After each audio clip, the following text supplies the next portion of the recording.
Day, everyone, and delegates. I am Jared Khalil J. Tilos, your Programs and Procedure Head, and welcome to the opening of HEDCen's Model United Nations School Year 2022. Today is an exciting day as we open and have special guest speakers who will help you understand a bit more of the issues to be tackled per committee. Everyone, and delegates. Now, we will present a video from our MUN Secretary General for opening remarks.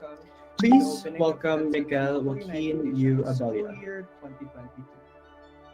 Today is an exciting day as we open and have special guests. Good morning and welcome to this year's Model United Nations. Although I cannot be with you physically in this moment, I give my good greetings regardless.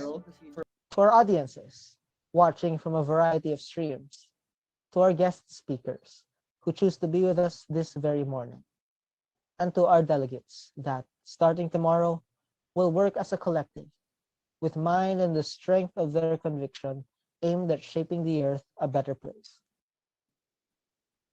In the days to come, we hope to simulate the United Nations Assembly, training in each student keen problem-solving and debate skills, and well-performance in group collaboration.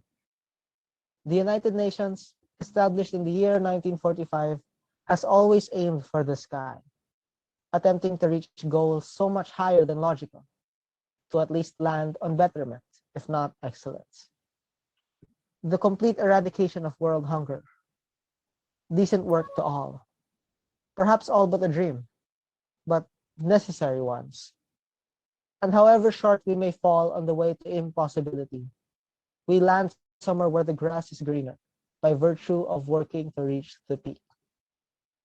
Wednesday and onwards, we will tackle issue, hoping to fix the world one brick at a time, en route to prosperity. But today, we have honest conversations. What better way to understand the affairs of the world than through the eyes of the known, of those who have experienced and found passion? This is your Secretary General speaking. Thank you all for coming. Okay, thank you, Secretary General Joaquin Abella. Today we have videos to be presented and talks from special guests, Sir Glenn Martyr, Sir Henry Calilong, and Ms. Amina Rasul Bernardo. This is done so that it will help the delegates better understand the issues they will tackle on the upcoming committee sessions this Wednesday, January 16. Now, we will begin videos and commentary from the Committee of Office of the High Commissioner for Human Rights. And if you have questions, please place them in the Q&A portion of the activity bar. Then it is to be answered after the talk by your research and information members and Sir Glenn Martyr. So, Sir Glenn Martyr, our social studies teacher, who is inclined to social issues all over the world and will be a great help to answer any questions about the issues and will be commentating the issues that the delegates are to tackle. So, Secretary, please play the OHCHR videos.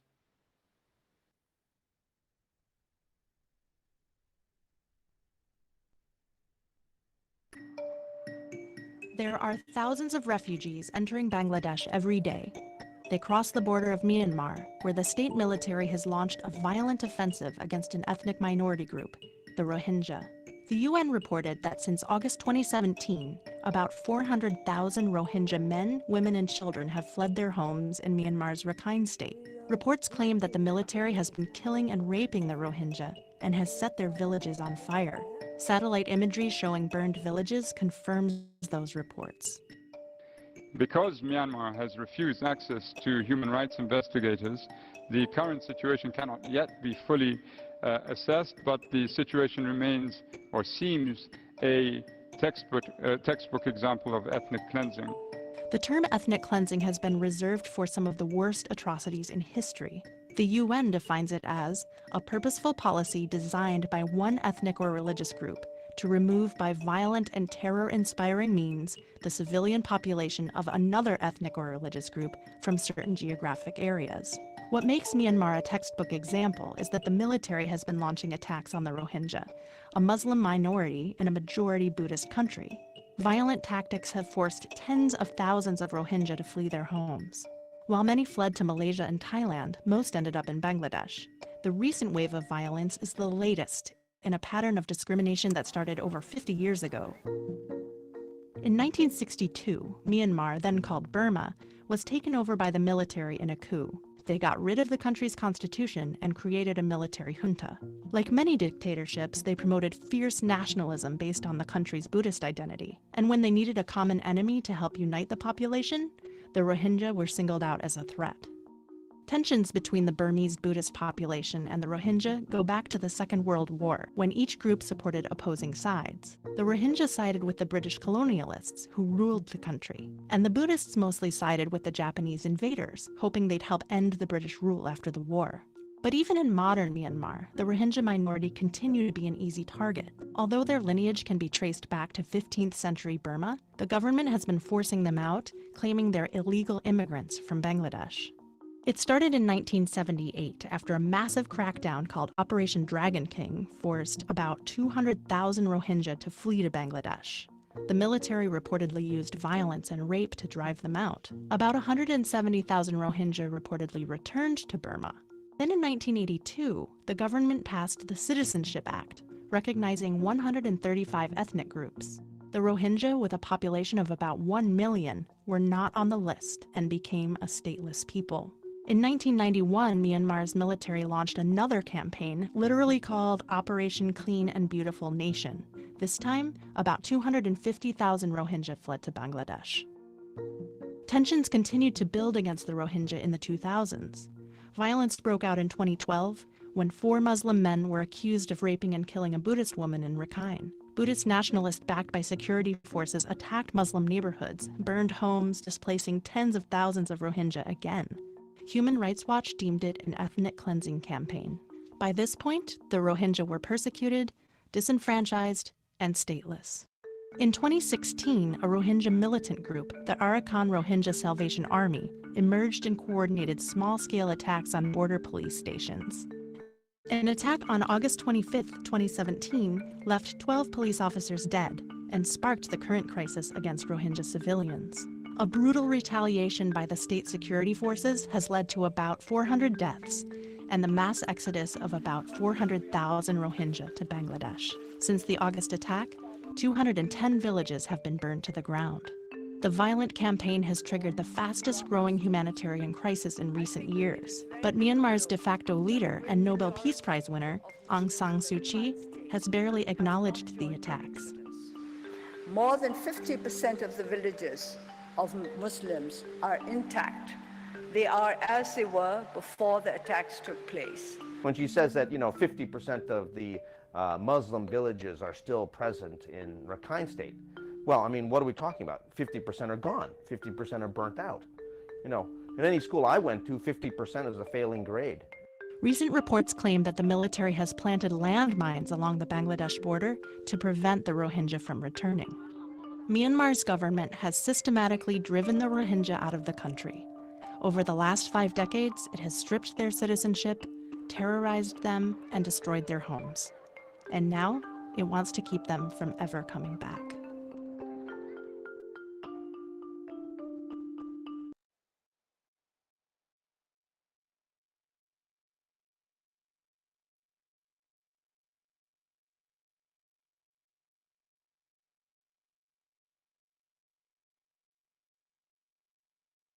We start with the United Nations at The Hague and the International Court of Justice, where Myanmar's leader Aung San Suu Kyi will defend her country against charges of genocide brought by the African state of the Gambia.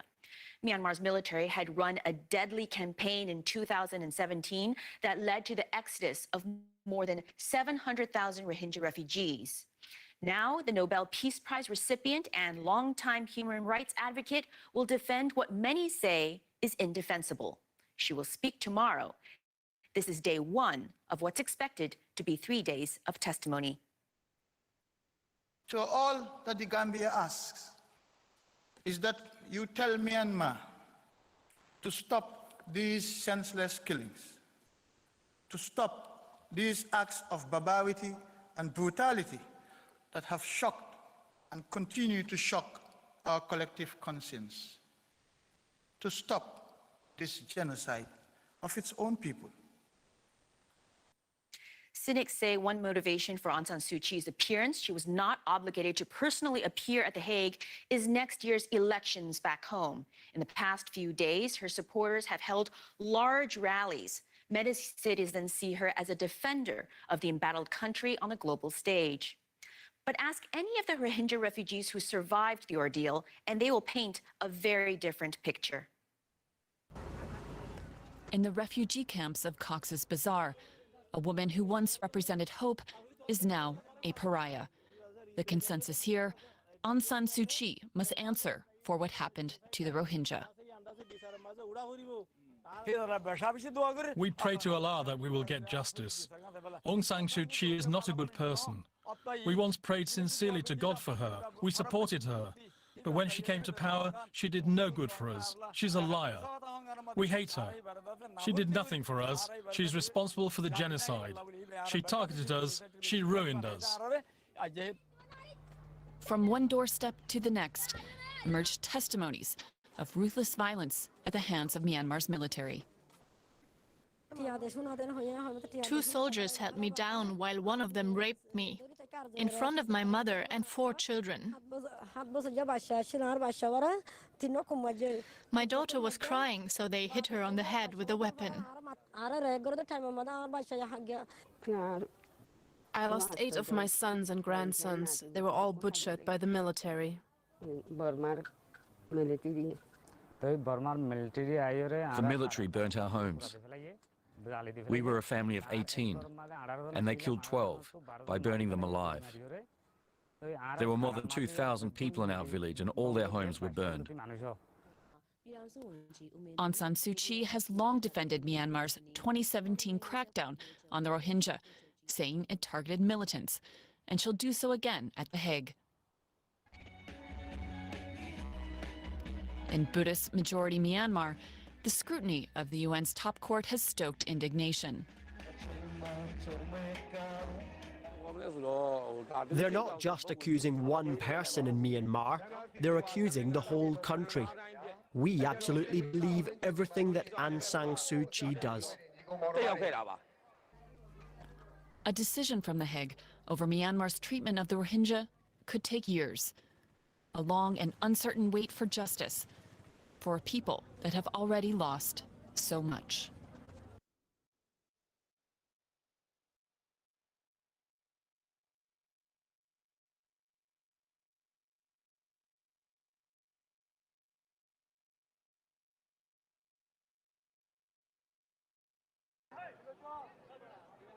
Just off the edge of Bangladesh, it would have been impossible to look away. A front row view to the horrors of the past month. An island full of witnesses now stranded in no man's land. Nur Asha lives there in a tent. With the demons of the day, she had both her home and her dignity taken away. She says they raped her, one by one at knife point. She says they were military and that it's destroyed her. There's pain in my back, pain in my belly, and when I cough, blood comes out, she says. It's into this breathtaking frontier that such dark testimony first spilled out. The barbed wire fences they breached in late August are just now being fixed on the Myanmar side. And they too are watching. After the canyon, we have the international boundary. This place you can consider as no man's land. Lieutenant Colonel Manzoor al-Hassan Khan and his battalion were on watch as people poured in from the Myanmar side. These Rohingya women and children, Myanmar nationals, they were running across the border and they are coming towards Bangladesh, negotiating the barbed wire fence. If you see those hillocks... On the horizon, for the border guards and the villagers to see, were also the fires. Oh, we saw a lot of fire, smoke. That means, what I understand, these villages nearby the bordering areas, it was being torched down. You see these barbed wire fence, all along the barbed wire fence, those explosives are there. More recently, what they believe are freshly laid landmines based on the severe injuries they have seen.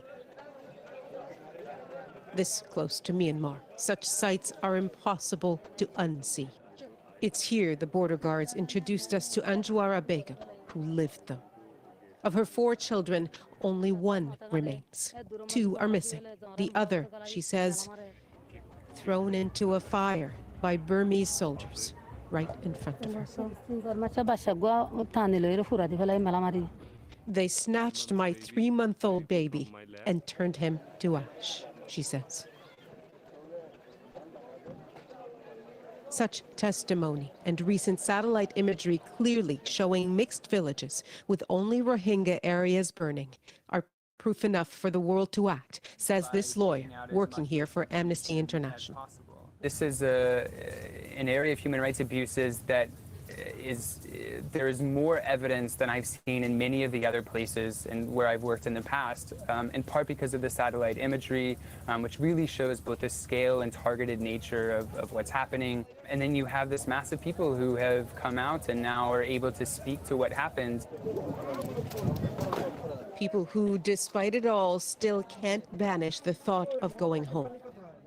Dean Mohammed did not want to show his face because of security concerns. I want to go back as soon as possible. I want to appeal to the United Nations, especially United Nations world body, to make it a safe zone for the Rohingyas. In the hundreds of thousands, they have made their case. And so now they wait. Nala Ayed, CBC News at the Bangladesh-Myanmar border.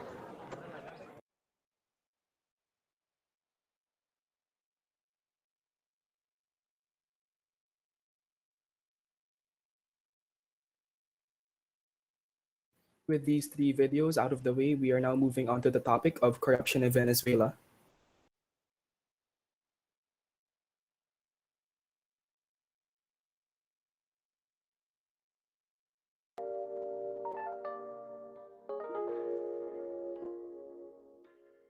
This is Venezuela. Once the richest country in all of Latin America, it is now home to the greatest economic downturn for a single country in modern times. In terms of countries that had it easy, Venezuela by all counts should have been top of the list. It is home to the largest oil deposits in the world, easily beating out typical oil giants like Saudi Arabia, Kuwait, and the United Arab Emirates. But they squandered it.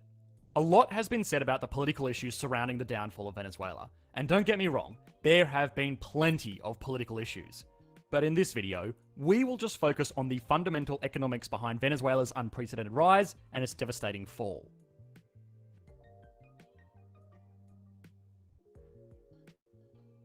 Venezuela has always had a relationship with oil. The whole country is almost floating on an ocean of petroleum.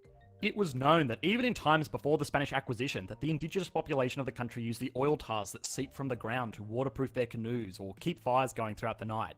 Venezuela has always had a taste for the stuff, but it wasn't until the 1970s that it became front of mind in the eyes of the world, when then President Carlos Andrés Pérez effectively nationalized all oil production in the region.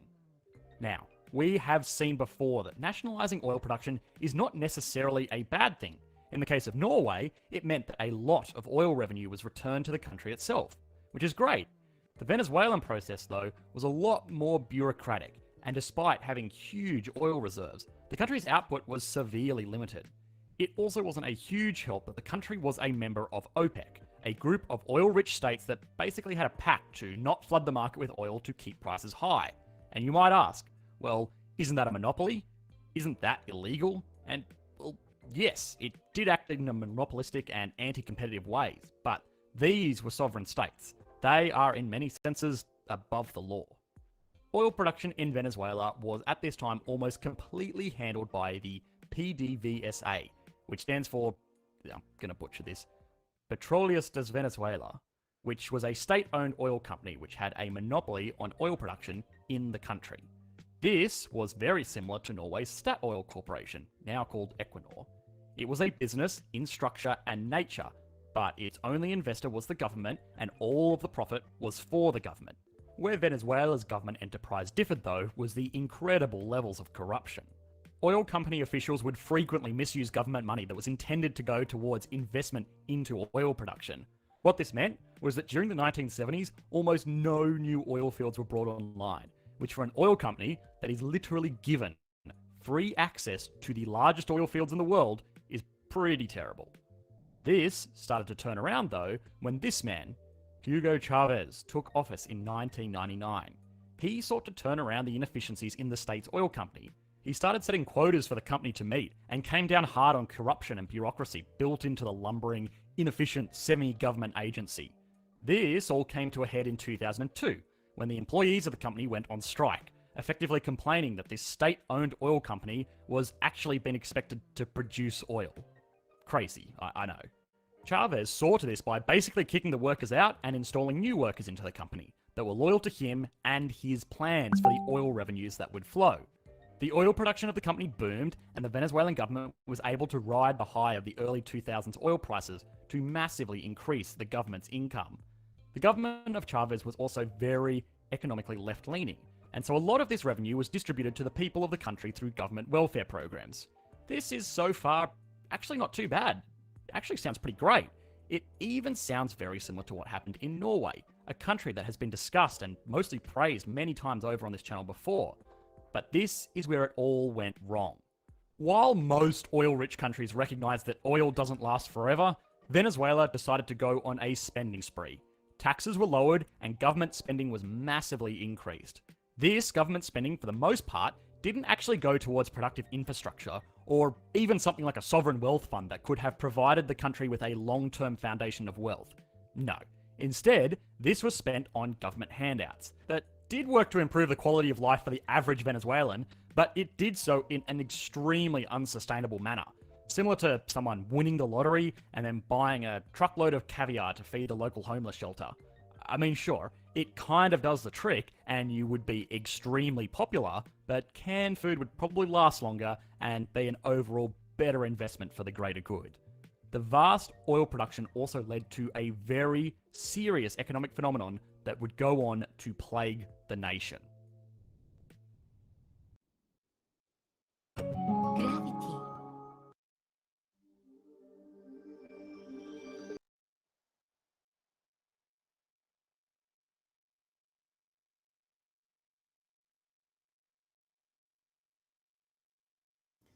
Venezuela's once powerful oil industry is gradually falling apart.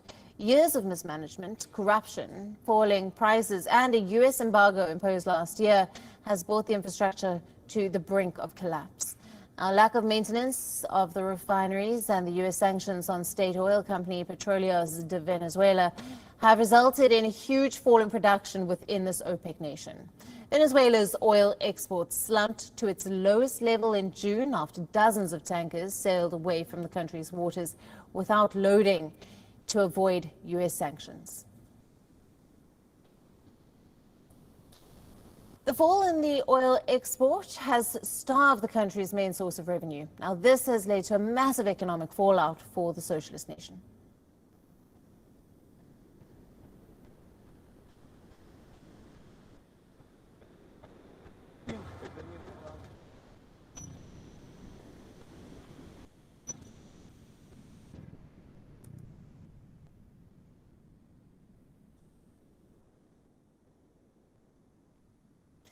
Despite U.S. sanctions, Maduro has retained his power in the country. The U.S. and other countries have repeatedly accused Maduro of rigging the 2018 elections to retain power in the country. The Trump government has increased pressure in recent months by expanding its list of sanctioned entities to include Mexican companies, oil tankers, and international shipping firms that have played a role in Venezuela's oil exports.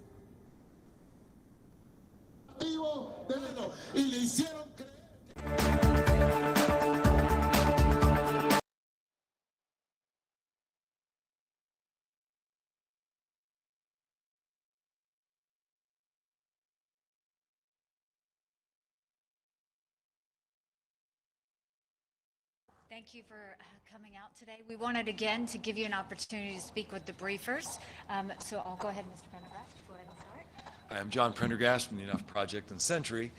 Today, we witnessed something I think very historic. I've spent 35 years of my career working on conflict. And for most of that time, corruption issues were not really acknowledged to be a driving force of conflict. Yet we understand very well, and I think many of the statements of the permanent representatives today illustrated, corruption is at the root of conflict. And the Security Council is willing to take it on. Ambassador Haley is going to lead in that regard, and I think that this is a historic moment in some ways to see that now the most important international body working on international peace and security is recognizing this core driver of violence and conflict as central to the agenda for conflict resolution. Yeah, you mentioned that you gave the Security Council some recommendations that corruption should be taken into consideration when sanctions are discussed in the Council. So how was the feedback? Did you get any feedback from Council members? And I would like also to hear from Ambassador Haley about her position on this point. Thank you. First. Yeah, I was very encouraged by the statements by a number of the country delegations, the willingness to look at corruption as a core driver of violence, and therefore, when using the points of leverage that the United Nations Security Council possesses in the form of targeted sanctions, to use corruption as a potential rationale for the imposition of those sanctions. So I think it's very encouraging today. It's going to require a lot of follow-up, but I do think that some of the country delegations made it clear that they were going to be utilizing that factor as part and parcel of their calculations going forward. I think the main thing that I'll say is we have really tried to break the mold of the Security Council. The Security Council, when we came in 2 years ago, had their ideas of what was involved in peace and security. And it was the ideas that were comfortable to them. Since then, in the first presidency, we made them address human rights, and they pushed back and said that was a Geneva problem. It wasn't a New York problem. We think that's a problem everywhere, and if we're ever going to talk about peace and security, human rights have to be a part of that conversation. In this presidency, we said that you have to talk about corruption. We did get pushback, and you heard some of that in the council from those that don't think we need to talk about corruption. What I can tell you is whenever we get pushback from the council on any issue, it's all the more reason why we need to talk about it, because it's something that's being thrown under the rug. It's something that's not being talked about. And at the heart of what we're supposed to be doing in the Security Council is prevention. And so we'll continue to bring up those topics that we see that are being whispered about in closed doors, that are being talked about in hallways, but not being talked about in the chamber. And I think today was a big day in terms of opening up the conversation of corruption as it relates to peace and security. And that goes into what we're going to be hearing this afternoon. We have Assistant Secretary Billingsley here, who I will just tell you, Treasury could not be a better partner to us here at USUN in the way that we have really gone after corrupt regimes, those that are hurting their own people, the things that they are doing. Treasury has really come alongside us, and we've worked together to make a difference on the ground. And so we will be talking about Venezuela today. That's very important. And so I'm going to turn it over to Assistant Secretary Billingsley. Thank you, Madam Ambassador. Again, I appreciate the opportunity to be here as the Assistant Secretary of the Treasury at the Ambassador's invitation. It's also great to be here with John, who's a close partner, and we really value the relationship we have with your organization and other NGOs working on this most challenging and most heart-wrenching of issues.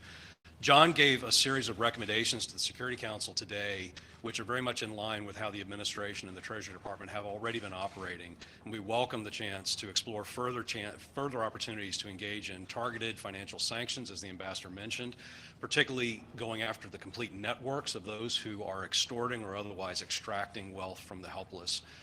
Dan Gertler is a good example of how the Treasury Department will use the Global Magnitsky Act to hold those who are engaged in these types of unacceptable levels of corruption and human rights abuse accountable. Look forward to the conversation this afternoon, where we will delve into great detail regarding one of the most horrific humanitarian crises emerging in our Western Hemisphere, and that is the case of Venezuela, where corruption clearly poses a direct threat to regional peace and stability. Ambassador, thank you.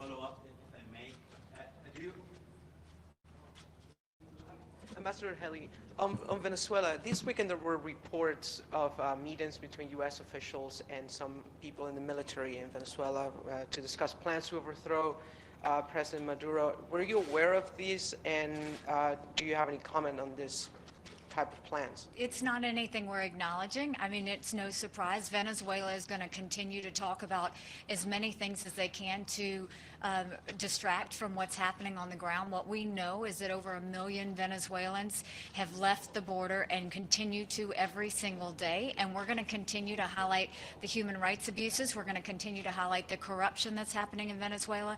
And we're going to continue to highlight how Maduro is at the core of this. He can distract in any way that he wants, but we are full speed ahead on standing strongly with the Venezuelan people. We'll continue to do that. May I follow up? May I follow up, please? Do you mean that any case of corruption in any country should be brought to the international community to be dealt with, or the United States is going to deal with the issue unilaterally? If you may clarify this issue. So no country is immune to corruption.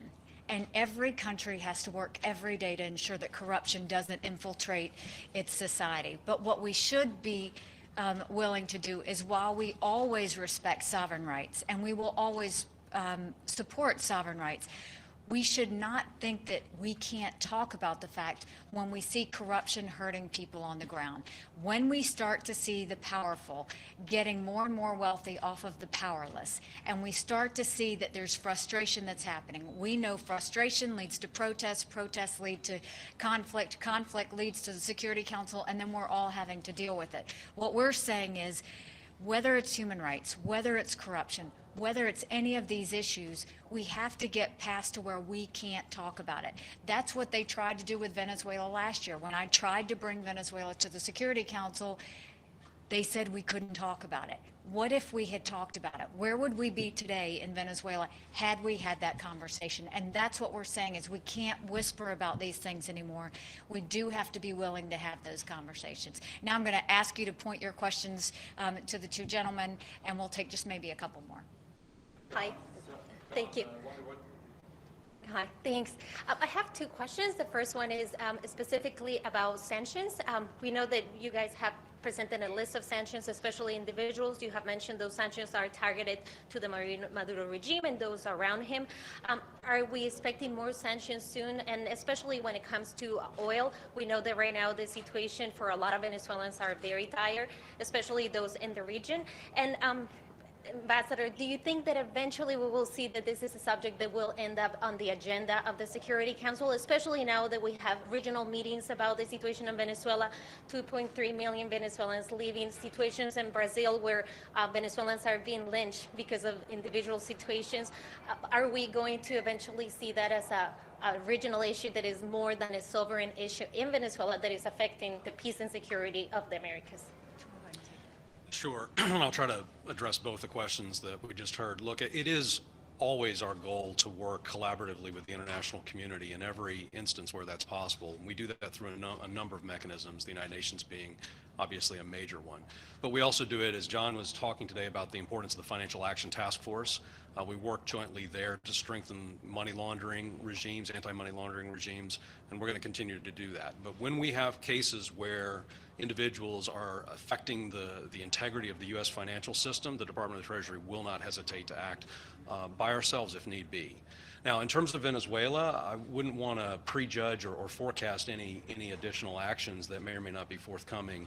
Rather, there are a number of countries and bodies, including the European Union, Panama, Canada, the United States, and others, who've already taken strong action to ensure that those regime insiders and cronies who surround Maduro are not able to benefit from the illegitimate proceeds that they've been generating, stealing from the oil industry. We'll talk today about how they're stealing now from the mining industry and the gold sector. We'll also talk about the horrific holding hostage of humanitarian assistance coming into the country through the CLAP program and how they steal from that as well. So these will be things that we're going to encourage the international community to work on and to shine a bright spotlight on. I'm going to ask John to come forward just to talk about the effectiveness of sanctions and when he's found them to be effective and what their use can be.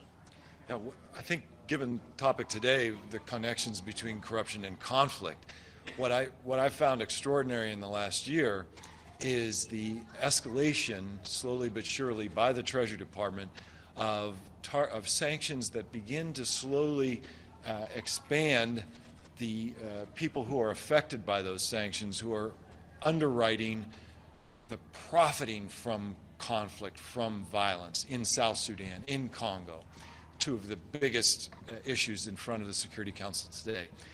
When leaders like Salva Kiir and Joseph Kabila see that there is a slow, steady ratcheting up of that financial pressure, when they realize that, in fact, some of their key interlocutors, financial interlocutors who have been squirreling away millions, if not billions of dollars on their behalf for years on end, and suddenly the spotlight is being shined on that illicit financial flow, and it's beginning to be curtailed through the use of these financial instruments, tools of financial pressure. That begins to affect the calculations. That begins to affect President Kabila's calculations of whether or not he ought to run again. That begins to affect the calculations of President Kiir on whether or not he ought to sign the peace deal that's in front of him right now and whether he ought to implement it.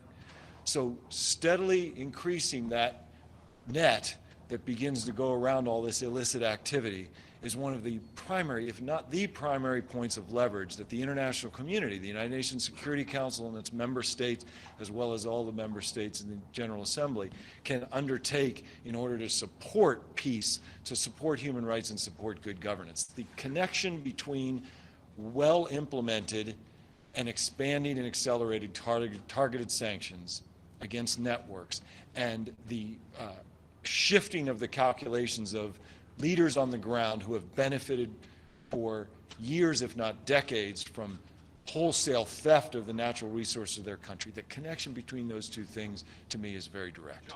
Thank you all very much. We'll see you all this afternoon.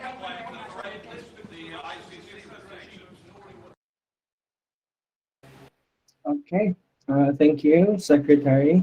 Now we will call on Sir Glenn to give a summary, and also we will entertain questions after Sir Glenn's talk. Sir Glenn?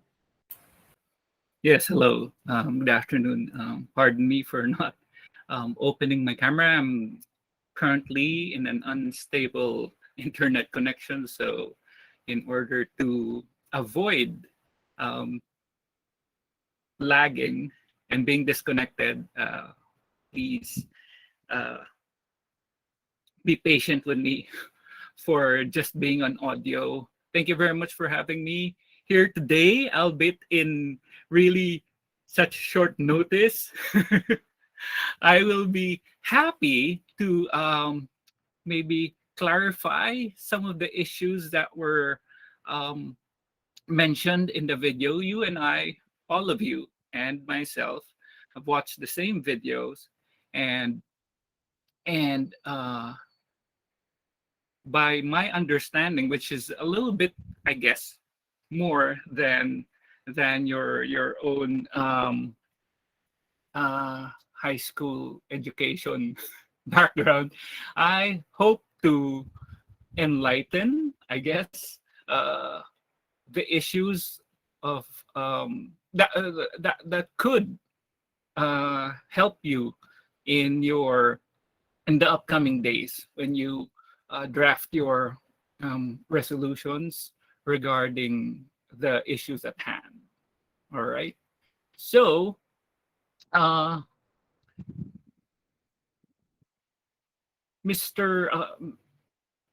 Tilos, Mr. Secretary, how should I address you? Sir Chairhead. Chairhead. Okay.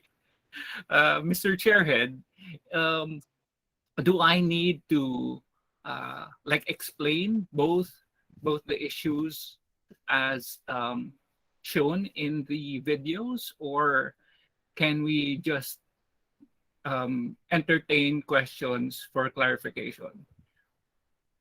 I can try to simplify. Yeah, I can try to simplify the two issues. Okay, so Okay, so the Rohingya massacre, the Rohingya are the ethnic minority in Myanmar, all right? So what the government did was they massacred a whole lot of people and they threatened and raped with the purpose of getting them removed from Myanmar. They did not. This is a form of extreme discrimination. They wanted them out of their own country, and they did so by through violence. Okay, through violence. And if you read your information packets and watch the video, you'll know that they did not have any rights at all. They do not have any rights, unlike the other ethnic minorities in Myanmar. Okay, so that was their situation, and they do not have anywhere else to go. The closest country to Myanmar is Bangladesh, and as you've seen in the video, they were all on the border. They can't just cross. Okay, it's not possible unless Bangladesh, the government of Bangladesh, allows these refugees. But if you look at the statistics, almost 700,000, I think, refugees are in the borders. So just imagine if you're Bangladesh trying to take on all of those refugees, right? I mean, Bangladesh is not exactly a rich country. Okay, so how are they going to handle that kind of situation? What are you going to propose in such a situation? Okay, so that is the issue of Rohingya, the way I see it. In terms of the corruption in the Venezuelan government, the way I understood it is that Venezuela had a lot of oil, and these oil reserves became the sole source of income of the country. They had a lot, so they were able to export oil to other countries, thereby making their economy rich. However, because they were only depending on the oil industry, their other industries suffered. Also, what the government, the oil industry in Venezuela is owned by the government. Okay, so it's the government that was reaping all the income. Imagine billions of dollars from oil. So what the government did was they wanted supposedly to make things easier on the Venezuelans. So what they did was they established their own. The government established its own utilities, maintenance, factories, thereby making the other privately owned industries bankrupt. Okay, so because they couldn't compete with the government were providing cheap services, cheap electricity, cheap water, etc., etc. Okay, so the other private-owned businesses, they couldn't compete with that, so they had to shut down.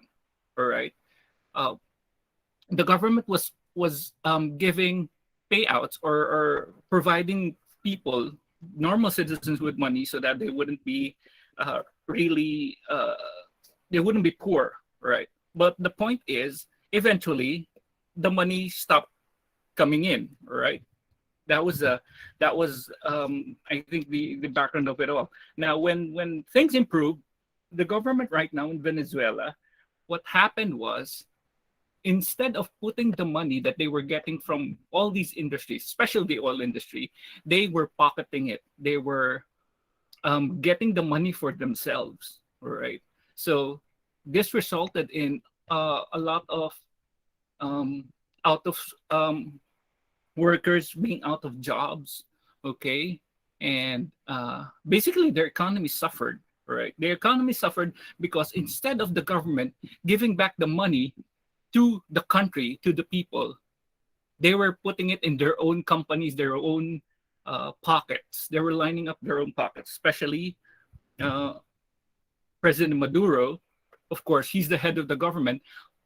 His cronies, meaning the people under him, are all working for him, and they're all getting rich. from corruption. Okay, so yeah, that's how I understood it.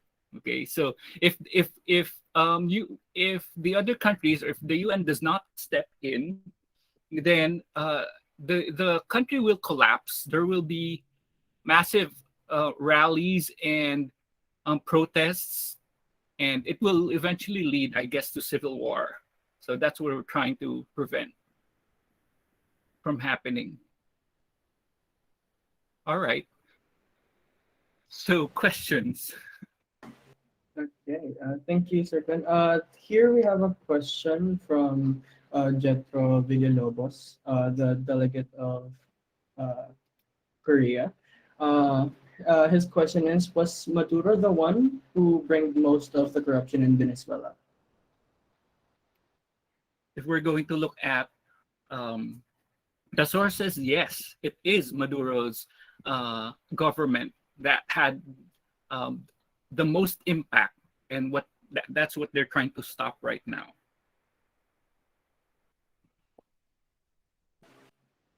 Okay, that's our only question in the Q&A. But are there any other delegates who would like to ask a question to Sir Glenn?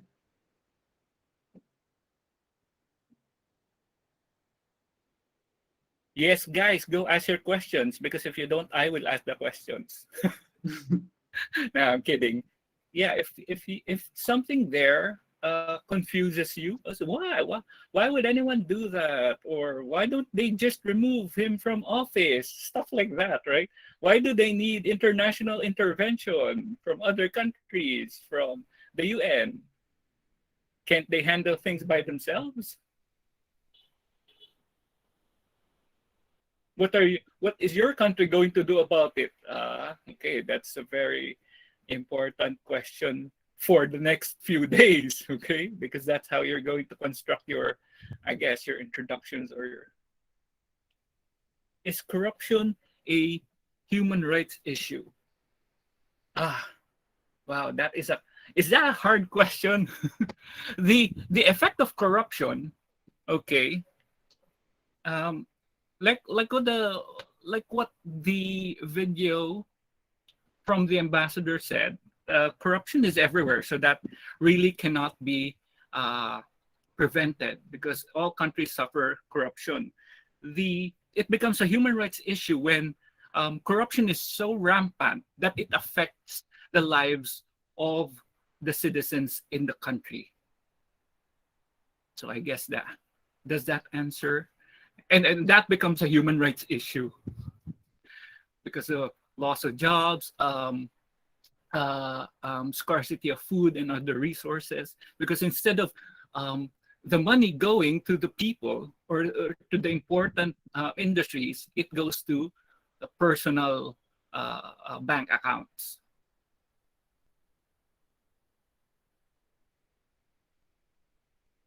I hope. You're welcome, Sir Omar.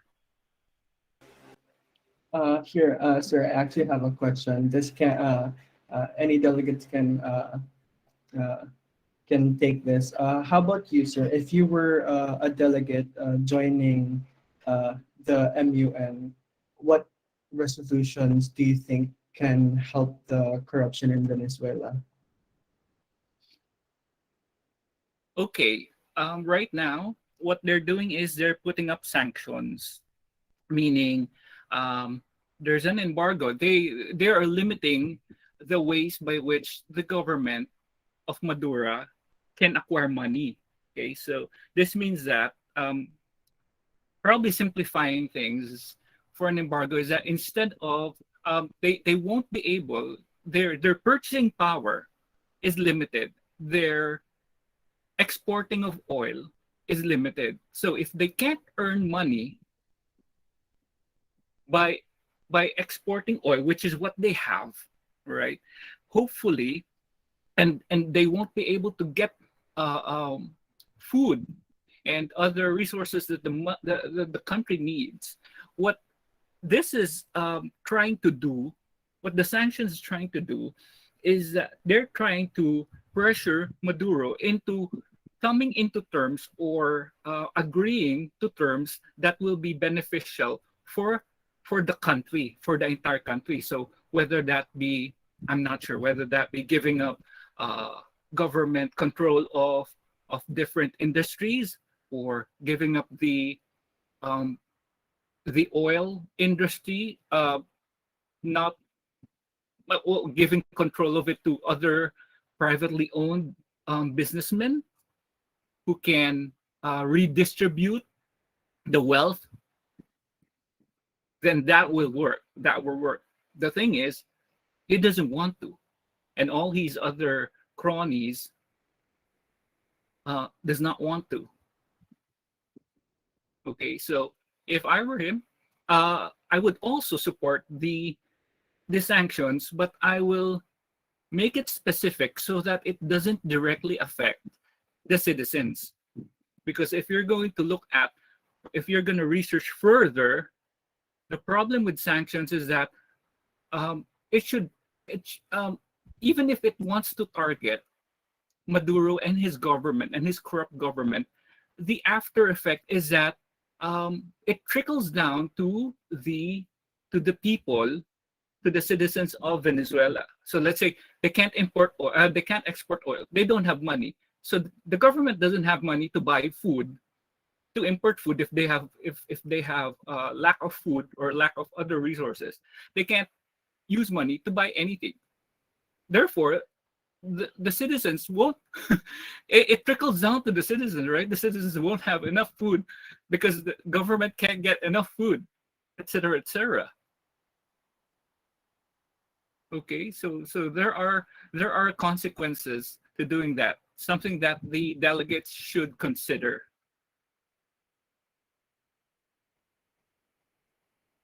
Okay, that was my take on it. Okay, thank you, Sir Glenn. We'll entertain one last question. It's still from Jethro. And his question is Maduro also involved in the oil problem? Well, the government controls the oil industry. The head of the government is the president. The president is Maduro. So yeah, he is directly involved.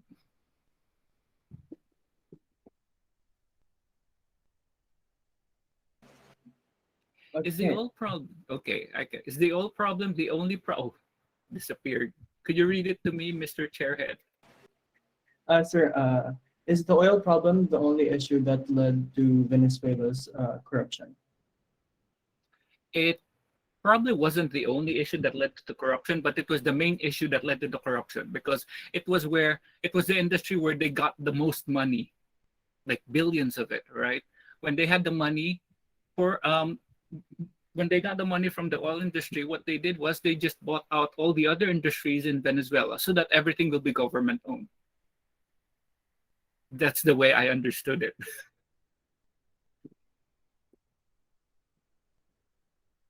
I just don't know if that's still the case in the present, because that video was like 3 years ago. How many people were lost during the Rohingya Muslim massacre? Wasn't that part of your information packet?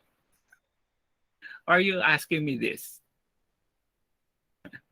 Okay. I'm from what I was reading a while ago, in the thousands. Okay, so in the thousands. I'm not too sure how many of them, because it says here, let me just,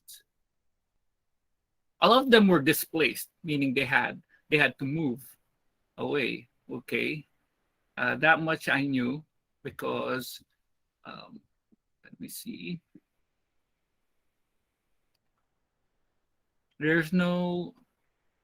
I don't have immediate data on how many were killed in the massacre, but you don't call it a massacre if it's just a few people. So I'm assuming around maybe 2,000 to 3,000. You don't wait for it to happen to you, right? Like you see your neighbors being killed, you're moving out, because nobody's helping you within the country, within the government. You don't, because you don't have rights. Yeah, the consequence of not having rights is that anyone can just kill you, and you can't shout, "This is a violation of our human rights." So the government is just going to say, under the law, you don't even have rights, which is of course against human rights law, International Declaration of Human Rights, right? Because everyone should have human rights.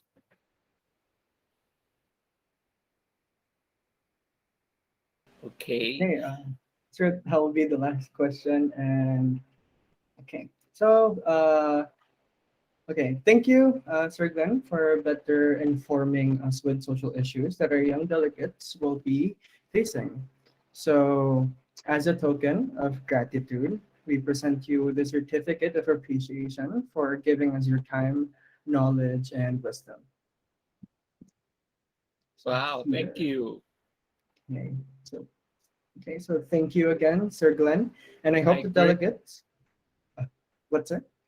I gracefully accept this token of certificate of appreciation, and I hope the talk helped you guys, like with the ideas. And there are other videos that you can watch that can help you form resolutions. That can help you in forming your resolutions for Wednesday.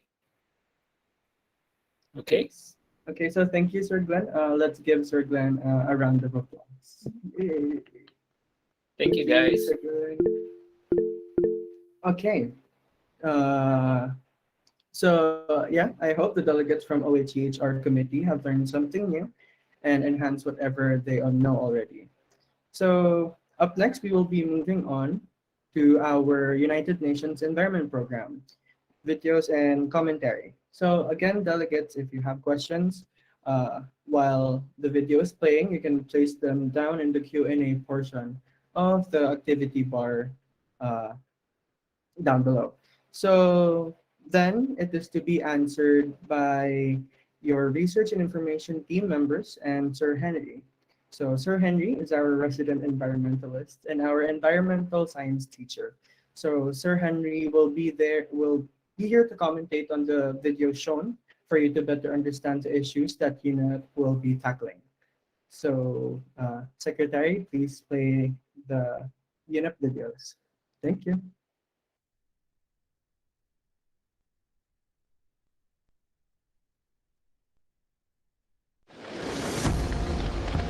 Firefighters, no match for flames this ferocious and this intense. That curtain of fire igniting palm trees here on the Bolivian-Brazilian border, fueled by wind, the flames leaping across the dry brush. It's shocking how fast we've seen this fire march. It's moved about 200 yards in the past 5 minutes alone, fueled by this wind. We're going to try to get moving a little bit faster to get out of its way. Keep going. Geronimo, a rancher here, tells me a tanker dropped water on the fire nearby, but it's no use. He says it's all going to be gone. He said there's nothing else to do. We're just going to wait for the fire to pass. As a cloud of smoke rears up behind his farm, we offer him a ride out, but he insists on staying, certain his cattle will come back. We escape, just as Geronimo's farm and the road are enveloped in impenetrable fire and smoke. Wow, that entire farm where we were just minutes ago seems to be gone. It's just one apocalyptic scene amidst a swarm of fires ravaging Brazil and its Amazon rainforest, spilling out into Bolivia, Paraguay, and Peru. It's the scale of these fires that's absolutely huge. An unprecedented burn of a massive magnitude. We could be losing, in certain areas, as much as 3 soccer fields of jungle every single minute. The collection of tens of thousands of blazes engulfing an area 2/3 the size of the continental United States, fires burning from the equivalent of Detroit to Los Angeles. The rainforest's verdant trees, lush landscapes, a biosphere teeming with life, the so-called lungs of the earth, much of it now choked in flames. We are talking about an estimated 10% of the world's global biodiversity. Well over 40,000 species, new ones being discovered every single day. That is all at risk. Most of the fires are so remote, it requires hacking through the nearly impenetrable terrain just to reach them. Going through this underbrush gives you a sense of why these fires are so hard to stop, because they're so very hard to get to. Containing fires is a Herculean effort even for the best equipped countries. On the ground, we see how ill prepared Brazil is for the task. A squad of just 30 firefighters are tasked with covering an area twice the size of New Jersey. The tools they have are pretty rudimentary. You can see they have these, they look like floor mats in cars, and they're using sticks to slap down the fire. Sometimes the men just kicking at the fire. There are no fire trucks, no hoses, no radios. They're actually calling out to each other right now. That's how they're communicating in the bush, because there is no cell phone reception right here. And through that veil of flames, this villager appears. He says his name is Jefferson. He tells us he was the one who first reported the fire, even started fighting the fires himself. Showing us how he was putting out fires. He said the fire burned the shirt right off his back, the ground scorching his feet. You got to feel the stick. It is burning hot right now that he was holding. Also, he's got no shoes. His burned off his, the flip-flops are completely melted. But he stayed, as did those weary firefighters. The U.S. government and other countries pledging assistance. An American supertanker, the world's largest firefighting airplane, flew from Colorado Springs to Bolivia to help contain the fires there. At first, Brazilian President Jair Bolsonaro accused, without evidence, Brazilian NGOs of starting the fires. Bolsonaro's seeming lack of urgency around the fires igniting protests in Rio de Janeiro. But Bolsonaro reversed course over the weekend, authorizing the deployment of 44,000 troops. Brazil's Air Force deploying C-130 tankers, streaming over 3,000 gallons of water per drop. The ultimate question is whether or not Brazilian internal politics will win out over the well-being of the Amazon, an area that cleans our air, purifies our water, gives us water in many instances, and on top of that, holds many of the key and important solutions to tomorrow's problems. It is believed that many of the fires were started by farmers trying to clear land. Environmentalists say Bolsonaro's seeming support for the development of the Amazon over environmental practices may have emboldened farmers to burn land. We've seen a dramatic increase in deforestation in the Amazon recently, and it is driven by humans.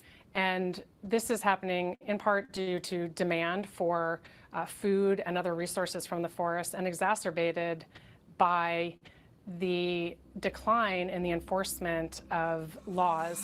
The area of smoke from these fires is so large it is visible from space. NASA releasing these images, a carbon monoxide plume hovering over the Amazon.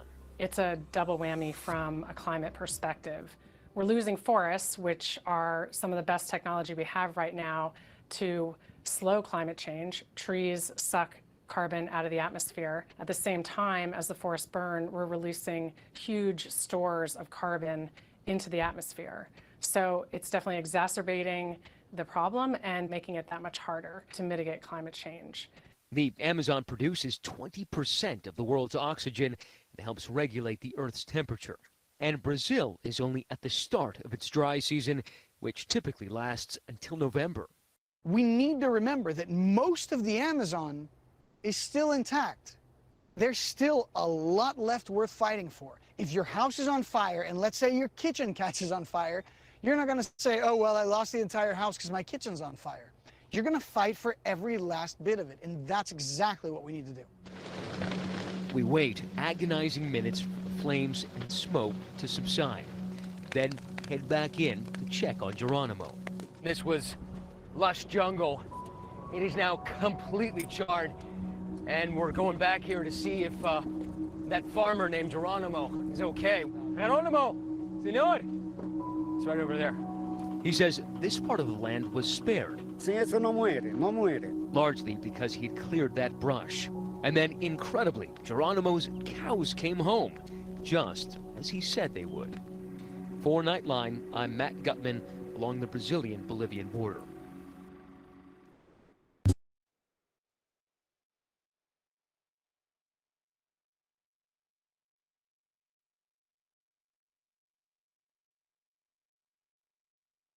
And in South America tonight, an environmental problem of a much greater magnitude. The destruction of the Amazon rainforest. A worldwide disaster. In the 1980s, the world learned that the Amazon was in danger. Trees are falling at a startling rate. 77,000 square miles of an area twice the size of Belgium. The size of New York State. The size of California disappears. And why it was so important to save it. 1/5 the oxygen we breathe. 20% of the world's fresh water. Half of the species of life on Earth is in these forests. It's an ecosystem the entire world needs for its survival. By the 1990s, it seemed like it was too late. The destruction accelerates. More than twice as fast as previously believed. Virtually impossible to control. Once it is gone forever. Then something changed. The annual destruction rate of the Amazon rainforest has dropped by 70%, the lowest rate of deforestation since records began. The Amazon could achieve the end of deforestation, a huge accomplishment. But in order to keep it safe, there was one condition. Protecting the forest is a continual process. Brazil will need to stay vigilant. But it didn't. The Amazon is burning. Consumed by fire. Fires have been raging. Thousands of fires ablaze. More and more trees are cut down. Deforestation of the Amazon rainforest hit its highest rate in a decade. Today, the Amazon is being destroyed all over again. The question is, can it be saved this time?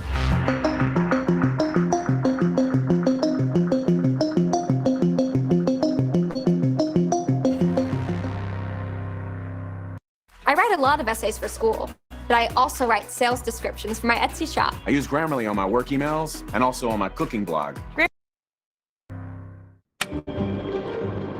The first wave of deforestation started in the 1970s. That's when Brazil's military regime saw the potential for profit deep in the Amazon. There were about 5 million square kilometers of rainforest filled with natural resources. Amazonia's ores and minerals, food, fiber, and forest resources are vast. But most of it was inaccessible. So the government started building the Trans-Amazonian Highway, an ambitious project that would run for 3,200 kilometers connecting remote parts of the rainforest. At the time, most of Brazil's population lived in the southeast, in cities like Rio de Janeiro and Sao Paulo. And the government wanted to move people out here to cultivate the land and grow the economy. So they offered free land along the highway and paid Brazilians to settle deeper in the rainforest. And they sparked a land rush. As the roads advanced, settlers followed, rapidly clearing the forest around it. Most of them turned their land into pasture, where they raised cows to sell as beef. And when these ranchers needed more land, they seized another plot, cleared it, and moved their cattle in. This expansion deeper into the Amazon drove up deforestation. Between 1978 and 88, an average of over 20,000 square kilometers were cut down each year. Over time, this whole area became known as the arc of deforestation. And soon a different product pushed this even further. People around the world were eating more meat, decade after decade. That trend raised the need for more soybeans, which served as a high-protein feed for farmed animals. This created a huge opportunity for countries most suitable for growing soybeans, and Brazil cashed in. Soybean exports from Brazil shot up in the mid-90s, boosting the economy. By the early 2000s, farmers took over these pastures and turned them into massive soy farms, like this one in Acre State. A minha fazenda eu comprei ela em 2000 porque eu queria partir para fazer agricultura. A soja é muito rentável, a soja é dos produtos que dá no campo que dá mais dinheiro.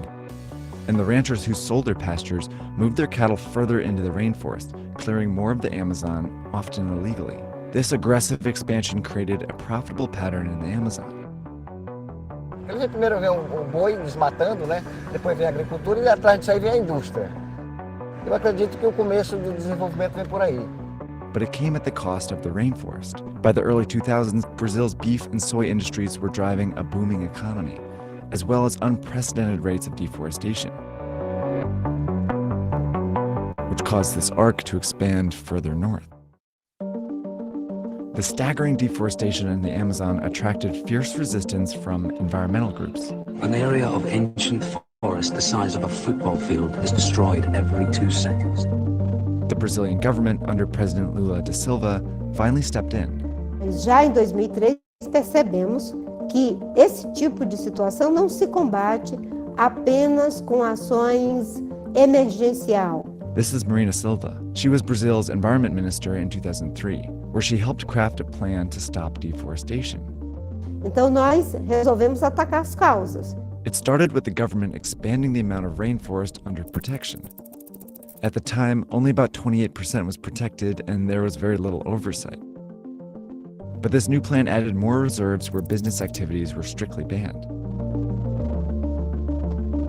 And also created more sustainable use reserves, where some businesses, like Brazilian nut harvesting and rubber tapping, which didn't destroy the rainforest, were allowed. More land was also demarcated for indigenous people who preserved the forest. Over time, hundreds of new protected lands were added, transforming the Amazon into a shared and sustainable space. Com base nesse uso e nesse manejo sustentável, começou-se a pensar uma ideia de preservação, de conservação dos recursos naturais que fosse capaz de integrar numa mesma equação economia e ecologia. Eventually, almost half the Amazon would be put under some form of protection, while the rest of it remained a mix of pasture, farms, and rainforest. To prevent further deforestation here, the government strengthened the forest code, which said landowners could only clear 20% of their private land.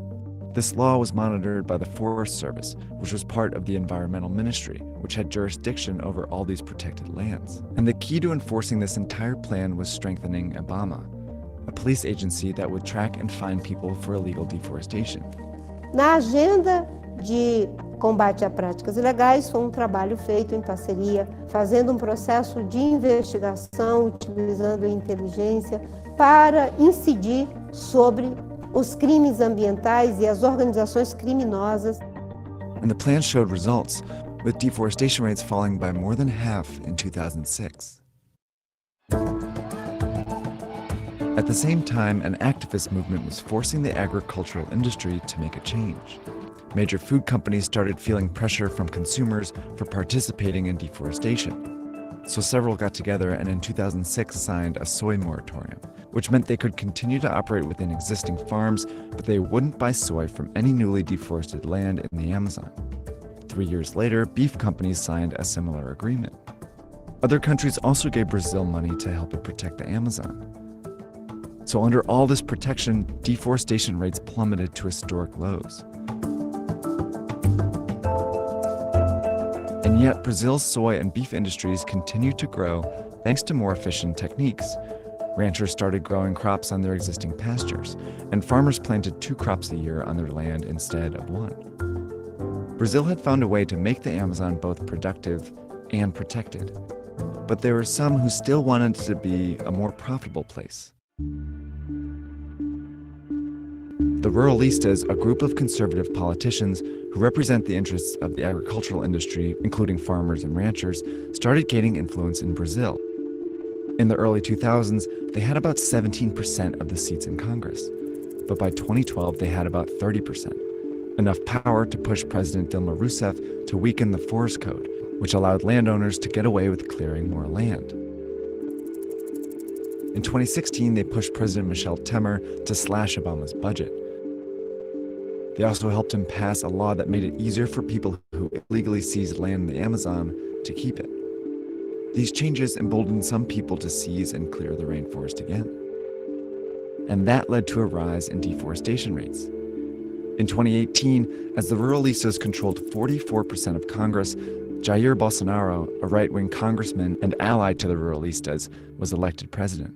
O homem do campo não pode continuar sendo penalizado. O agronegócio é uma das poucas coisas que está funcionando em nossa economia. On his second day in office, he transferred the Forest Service, which monitors the forest code, to the Agricultural Ministry, led by a Ruralista.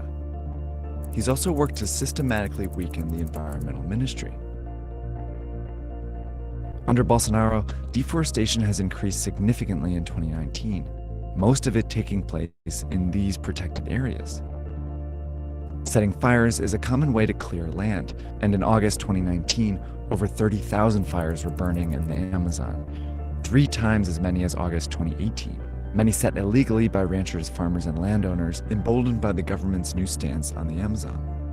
But this time, the Amazon is unlikely to survive another wave of deforestation.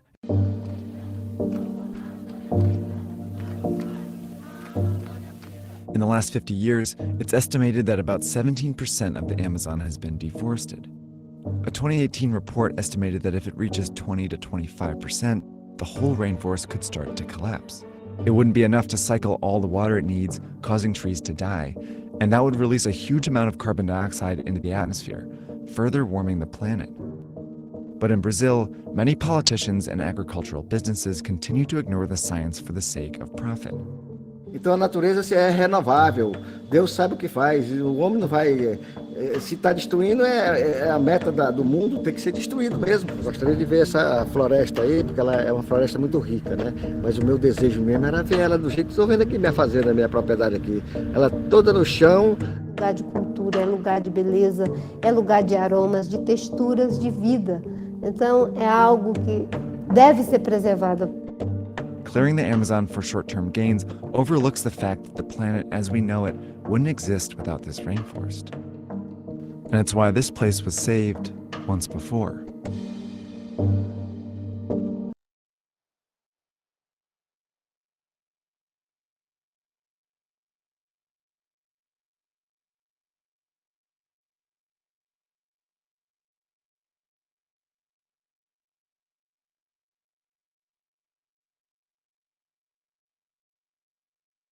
This is an article published by The Guardian back in 2014.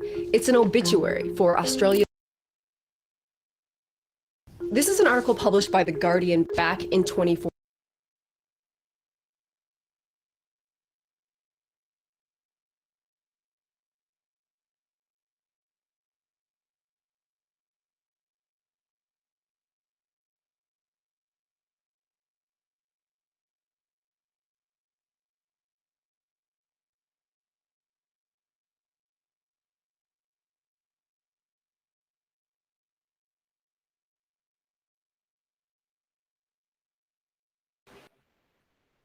Okay, we're just having slight internet issues. We'll find someone to play the video right away. Thank you.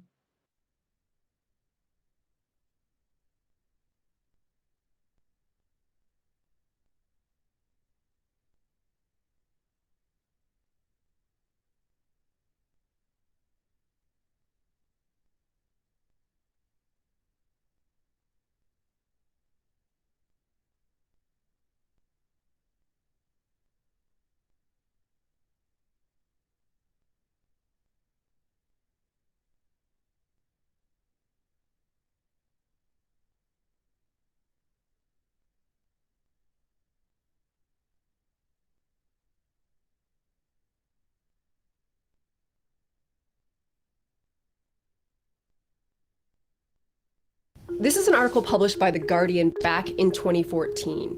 It's an obituary for Australia's Great Barrier Reef. 2 years later, Outside magazine published this. It's another obituary for the reef. And more recently, we got this news. And also this hour, the Great Barrier Reef is at a terminal stage. Have we really killed the Great Barrier Reef? The answer is no, but we sure are trying.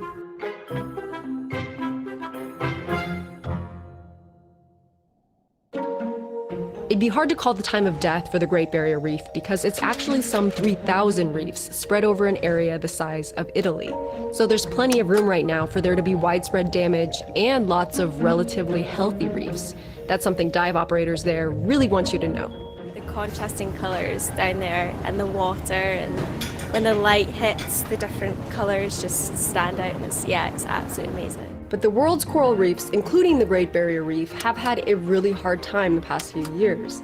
After decades of degradation from local threats like pollution and overfishing, coral reefs have now undergone a record-breaking global bleaching event. That's when coral turns white, which puts them at a high risk of dying. It started in 2014 during the Northern Hemisphere summer. Abnormally warm water caused corals in Guam and the Northern Mariana Islands to start bleaching en masse. By the end of 2014, corals around Hawaii, Florida, and the Marshall Islands were bleaching too. When summer came around in the Southern Hemisphere, bleaching spread to coral reefs in the South Pacific and Indian Ocean. And towards the end of 2015, corals throughout the Caribbean were bleached too. Hawaii's corals bleached for a second time. By now, El Niño was in full force, and when combined with global warming, it kept sea temperatures high enough to continue the bleaching event into 2016, hitting corals in Asia, the west coast of Africa, and the Great Barrier Reef too. The worst bleaching, in fact, that the Great Barrier Reef had ever seen. Bleaching continued into 2017 when the Great Barrier Reef was hit again. Australia's Great Barrier Reef in grave condition tonight. For the second year in a row, this video showing the bleaching. 2/3 of the Great Barrier Reef has now been devastated by severe coral bleaching, which is caused by rising water temperatures. Researchers first documented global coral bleaching in 1998, a record warm year. And it happened again in 2010, but this third coral bleaching event is by far the worst. And looking at this temperature trend, you can get why people are starting to say goodbye to coral reefs. But to really get what makes them vulnerable, you have to understand how coral reefs work. Corals are related to jellyfish and sea anemones, but you've probably noticed that they don't look quite as squishy. There's a couple reasons for that. For one thing, they live in colonies. Each coral structure is made of hundreds or thousands of individual coral animals called polyps. Each of these little bumps is where a polyp lives.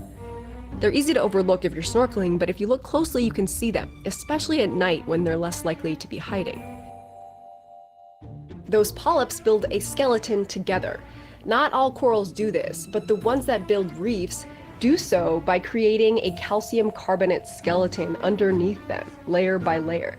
So the living polyps sit in little cups on top of an ever-expanding skeleton structure, which in turn sits on top of the compacted skeletons of previous corals from thousands of years ago, otherwise known as limestone.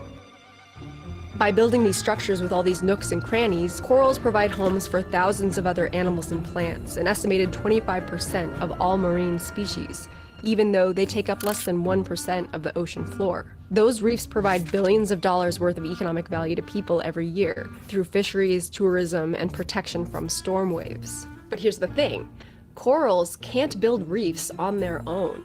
Coral reefs exist because of an incredible partnership between animal and plant. That's because reef-building corals get the majority of their energy and nutrients from single-celled algae that live inside the coral polyps. It's where they get their greenish-brown color too. They're called zooxanthellae, and like other plants, they get their energy from sunlight. That's why coral reefs mostly grow near the surface of the ocean, where the sun shines. But this partnership breaks down under heat stress. After multiple weeks of temperatures, even just a couple of degrees Celsius hotter than the maximum temperatures that they're used to, the photosynthetic system in the algae starts to accumulate reactive oxygen molecules like hydrogen peroxide, which leak into the coral polyp cells. To protect themselves from damage, the coral polyps kick the algae out of their bodies, leaving the pale skeleton showing through. By warming up the planet, we are, among many other things, breaking up the team that built the ocean's most diverse ecosystem. But bleached corals don't necessarily die. What happens next depends on how severe and long-lasting the high temperatures are. When researchers assessed the damage to the Great Barrier Reef in 2016, they found that coral death was concentrated in the northern section of the reef, where bleaching had been the most severe. In the central section, 33% of the reefs bleached severely, but there was only around 6% mortality. That's because zooxanthellae can return to a coral colony within a few weeks if the water cools back down fast enough. If not, the coral dies from starvation or disease. If enough coral colonies die, a reef can get taken over by fuzzy brown seaweed. Some coral reefs have transformed into this. If there are enough fish and other grazers to eat up the seaweed, new coral larvae can settle there and the reef can start building up again. After the 1998 bleaching, the corals of the Great Barrier Reef eventually recovered. But it takes a decade or more for even the fastest growing corals to build back up. And that 10-year timeline assumes one very important condition, that they don't bleach all over again, and they almost certainly will. Climate models project that in the coming decades, the conditions now causing mass bleaching will become increasingly frequent, until eventually they happen every summer. How soon that happens depends a lot on whether we start cutting our greenhouse gas emissions. If we don't, annual bleaching conditions are projected for parts of the Great Barrier Reef by mid-century. At that point, few coral reefs could survive. If we buy them more time by slowing down global warming, corals and their zooxanthellae may be able to acclimate or eventually evolve to tolerate warmer weather. Coral reefs would still change and probably still shrink, but we could give them a better chance. That's why it doesn't make sense to pronounce them dead. This ecosystem is dynamic. There are forces building it up that are battling the forces tearing it down, and those factors vary by species and by location. But with global warming, humans have sided against the world's coral reefs to an unprecedented degree. Some of that damage is now unavoidable, but the battle isn't over, and it's not too late for us to switch sides. If you'd like to learn more about what climate change is doing to the biodiversity of our planet, go over to audible.com/Vox. Their massive collection of audiobooks includes a lot of titles about climate change, including The Sixth Extinction, An Unnatural History. This is a Pulitzer Prize-winning book by Elizabeth Kolbert, covering not just coral reefs, but animals and plants around the world that are struggling to keep up with environmental change. You can sign up for a free 30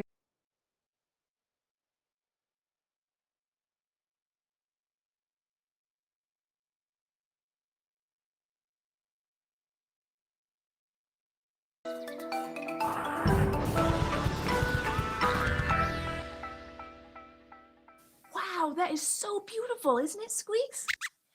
We're looking at pictures of a coral reef, a rocky piece of ground in the ocean that's made of and home to animals called coral. I wonder if this is the Great Barrier Reef. That's the biggest coral reef in the entire world. It's in the ocean near the country of Australia. See these parts of the picture? Those are the coral. Oh, you're right, Squeaks. Coral looks a lot like plants, but they're not. Coral are small animals that make and live in a hard, rocky material. Instead of moving around like most animals, they attach to the rocks and stay there for the rest of their lives. That's why they might seem like plants at first, because plants don't move around either. One small part of a coral reef can have thousands of coral all living together. Millions of coral over thousands of years have made the Great Barrier Reef. This huge reef is about 2,300 kilometers long. That's so long that if you could drive along it in a car, it would take you almost an entire day and night. Like all coral reefs, the Great Barrier Reef is home to lots of other kinds of animals too, big and small. Take, for example, the dugong. These big animals eat plants. Lots of plants. Dugongs spend their whole day looking for and grazing on the seagrasses that grow on coral reefs like the Great Barrier Reef. If the reef didn't exist, these gentle giants wouldn't have enough to eat. Other animals need the rocky coral reef so that they have a safe place to live, like moray eels. They might look fierce and dangerous, but they're really very shy, so they spend most of their time hiding in caves and spaces in the reef. Yes, Squeaks, just like you're hiding behind this desk. Other animals use the coral reef to hide in a different way, like the cuttlefish. Cuttlefish can change the color of their skin so they look a lot like the coral reef. That helps the cuttlefish hide from other animals that want to eat them. The Great Barrier Reef is an important place for all these animals, and it's an important place for people too. The reef helps protect Australia from the strong waves that storms churn up from the water. We can also make some types of medicine using the plants and animals that live there. But the ocean is changing, and that means changes for the Great Barrier Reef too. Some things people do, like use too much electricity, make the world get a little warmer, including the oceans. As the ocean gets warmer, coral can have a hard time getting enough food. And with fewer coral, the animals that live around them have a harder time finding enough food too. Another problem is pollution in the ocean. Chemicals, litter, and other kinds of waste that can eventually make their way into the water and hurt the animals that live there. But people are working on ways to help the animals that live on and around the reef to stay healthy, like learning how to keep pollution from getting into the ocean. And there are things that we can do to help too, no matter where we live. For example, things that go down drains in our sinks or bathtubs can sometimes end up in the ocean. We can help keep the ocean clean by only putting things we're supposed to down the drain. We can also make sure trash ends up in the garbage can or recycling bin where it belongs, which helps keep it from getting into rivers or the ocean. There are lots of awesome living things in the ocean, and if everyone works together, we can help keep them healthy. Thanks for joining us. If you want to keep learning and having fun with Squeaks and me, hit the subscribe button, and we'll see you next time here at the Fort. Okay, thank you, Secretary. Now we will call on Sir H to give his commentary and a summary of what we have seen. Sir H. Yes, good afternoon, everyone. Good afternoon, I sir. am not sure if I am loud and clear. Sir, you're clear. Okay. Maybe, Mr. Tilos, it's best if we go straight to Q&A because I would rather address specific questions from the students rather than give a summary. Okay, sir. Okay. If I were a delegate, I'm sorry, how would this go? Will you be Sir, reading out questions for me or? yes, sir. So Okay. yeah, okay. So here we have a question from Basha, grade 9. Sir H, if you were a delegate, what would you do to try and save the Amazon rainforest? That I guess is a very big question. No? What can I do as a delegate? Well, the question is actually, what can a single person do, right? To save an entire rainforest? Is it actually a mission of of one person? I don't think so. Okay, so while a delegate might have some power to influence public opinion and the course of politics, no? Policies of governance, I would have to say that it doesn't rest on one person. Okay, so as a delegate, therefore, you need to call for public action, right? You need to influence people. You need to sway people to think like you do, no? Convince them to act like you do. No? And the best people to to convince or coerce if needed are people in government because people in government carry lots of power when it comes to what's going on in the environment, right? We have seen from the videos that a big part of the destruction of the rainforests fall on the shoulders of just a few people in power.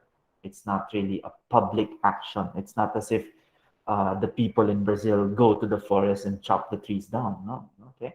So the actions, what is happening there, is actually driven by a few people in power, whether they are in power in government or they are in power because of the money they have in business. Okay, so as a delegate, therefore, it is your job to convince these people to take a different course of action. But how? Diba? That's the big question. How do you convince people in power to act and think differently? Well, we have seen some examples in the videos where economics plays a role. No? So if you were paying attention, there were examples of how public action can influence these people in power. For example, refusing to buy products that you know came or were produced through destructive means or through illegal means. If people, the consumer, the buyers, would only unite under such a call, no, to boycott products sold by those people who are committing illegal and destructive methods of agriculture, then these people will soon run out of business, huh? Or they will realize that it is no longer profitable to do business in that way. And so they will, turn over a new leaf and start treating the forest with more respect as they do their agricultural business. So I think that's an area where the delegates can look at how to influence uh, the consumer, the person who actually buys the products coming out of the destruction of the Amazon rainforest. How do you convince these people to buy selectively, huh?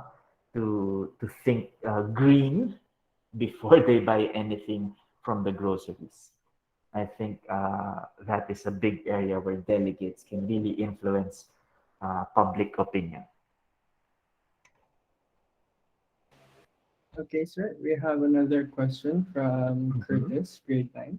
So his question is, does carbon dioxide emissions hurt the Amazon rainforest, including animals and plants?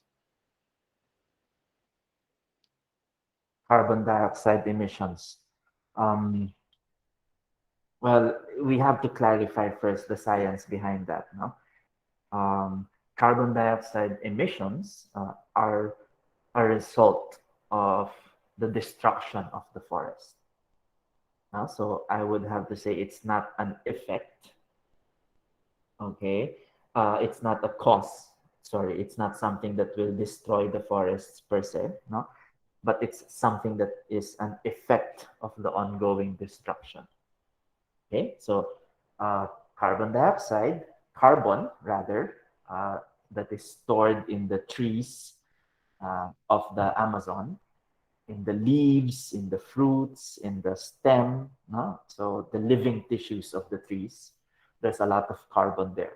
So when you burn that, when you destroy that, it becomes carbon dioxide, right? So carbon, fuel plus oxygen, carbon dioxide. And these CO2 emissions go out into the atmosphere. They are emitted, they escape into the atmosphere because of the destruction of the rainforest. Okay, so that's it's a sort of a different take from your question. So you need to review the science behind that.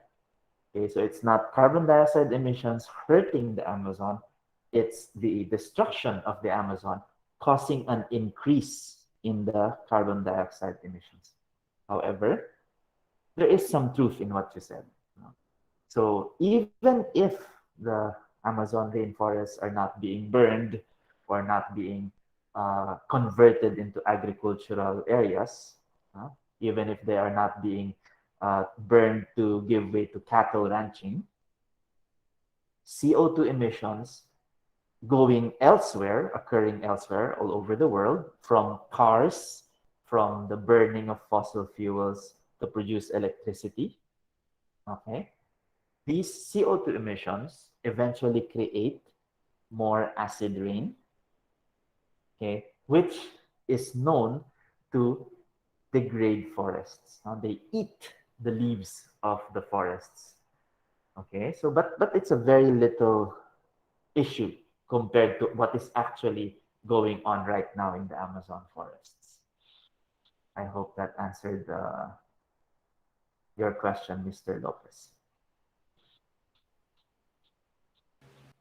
Okay, we are entertaining one last question since we will proceed on a break after. So one last question, especially from the delegates of the UNEP committee. Any clarifications, questions you might want to ask Sir H?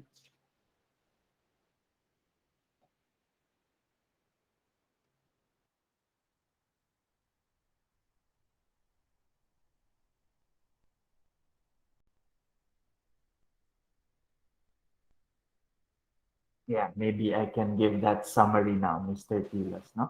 Yes, sir. Since there is no question. Do I have 5 minutes? Yes, sir. Okay. Well, it is often easy to ignore, okay, if the problem is far away. The Great Barrier Reef, the Amazon rainforest may be very far from your respective countries as delegates. So it seems that the problem may not be urgent. The problem is not clear and present because it's somewhere very far away. So it's in another side of the world. So how will it affect me? Okay.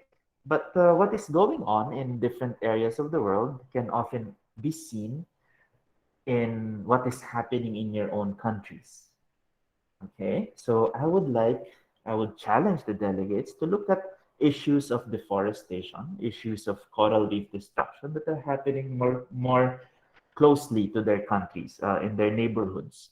And you will find parallelisms. You will find that the same issues affecting your own forests, your own coral reefs, are causing the same problems in the Amazon and in the Great Barrier Reef. Okay, so for one, it is the consumer, okay, who is demanding indiscriminately for products is a big culprit of the destruction of the Amazon. Okay, so the Amazon is being destroyed. Why? For profit. Okay, what profit is there in the Amazon? Well, we have beef, no? Cattle that is converted into beef that we enjoy, we eat. So if we're not careful about the beef that comes into your countries, then your country is actually responsible for what is happening in the Amazon, right? Coral reef bleaching, coral reef destruction happens because of rising fossil fuel emissions from the burning of fossil fuels. So there's a very direct link to how dirty your vehicles are as they run. Okay, so take a look at how much fossil fuels are being burned in a dirty way, the exhaust of your vehicles in your countries. How is the air pollution index in your countries? Okay, how much has your country invested in renewable forms of energy? Is your country still dependent on traditional coal-fired power plants? Because if the answers to these questions are yes, then your country is directly contributing to the destruction of the Great Barrier Reef.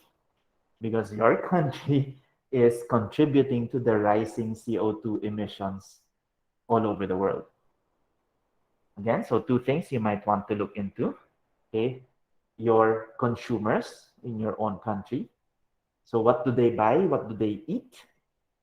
Okay, are you importing products from the destruction of the Amazon? Maybe it's time to think about stopping those imports from coming in, so that your country sends a message. No, we don't want what you're doing. We will not buy your products. Second resolution or second area you can look into is how your country is using or not using renewable sources of energy. Right? So maybe your country can improve on its fossil fuel emissions. That way the problem becomes clear and present. It is something you can solve by looking at your own country and not at something far away. Maybe Australia is far away from your country or the Amazon, but little do we realize that solving our country's problems also solves those problems. Okay, so I hope this is a fruitful session, even though I understand the scheduled speaker had to cancel due to scheduling conflicts. Okay, nevertheless, I hope this afternoon is still a learning experience for all of our delegates. Thank you very much, Mr. Tilos, for having me. Okay, thank you, Sir Henry, for inspiring us with your passion in protecting our environment. You are a certified guardian of the earth, and I hope delegates of UNEP paid close attention to it. So as a token of gratitude, we will present you with a certificate of appreciation for giving us your time, wisdom, and knowledge. Here is certificate. Okay. Thank you again, Sir Henry. You're welcome. Thank you, sir. And let's give Sir Henry a round of applause. Thank you, sir. Okay. Now, delegates, we will be having a 15-minute break before our next and final guest speaker for UNICEF. So please use the comfort room, drink water, grab some snacks, and come back after 15 minutes. So that will be 3:02. So yeah, have a 15-minute break and see you delegates. Thank you.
Okay, welcome back, delegates. I hope you've use the time, use the break well to use the bathroom, eat a little bit, and drink water. So now we will be moving to our last and final MUN committee, which is the United Nations International Children's Fund. We will be moving to our last guest speaker. And again, delegates, reminding you that if you have questions to our guest speaker, please place them in the Q&A portion of the activity bar. Then it is to be answered after the talk. Okay, so to introduce our special guest speaker for the United Nations International Children's Fund, Amina Rasul Bernardo is the president of the Philippine Center for Islam and Democracy. He is a member of the Board of Regents of Mindanao State University, one of the leading Muslim leaders in the Philippines working to strengthen peace and development as well as promote human rights, justice, and democratic practices in Muslim Mindanao. She has spearheaded the organizing and capacity building of Muslim women, particularly those who teach in the madrasa, for peace building and prevention of violent extremism. Her efforts led to the establishment of the Nooru Salam, an organization of Muslim women active in Mindanao and Muslim communities in Metro Manila. She has developed an Islamic peace education program in cooperation with Muslim religious leaders. Ms. Amina Rasul Bernardo also has a podcast entitled She Talks Peace. You can listen to it via Spotify, Google, and Apple Podcasts. And we highly encourage everyone to do so. Please give a warm welcome to Ms. Amina Rasul Bernardo.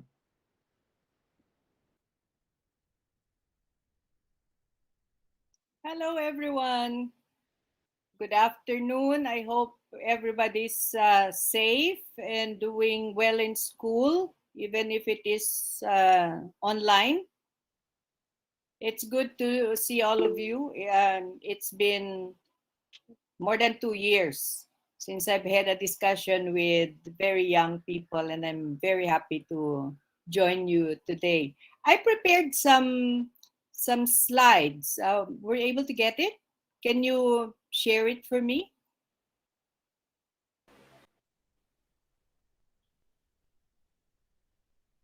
And I don't know if your teacher Emma is on board, but I'm here because I really believe in the work that she's doing with you young people in her school bukol.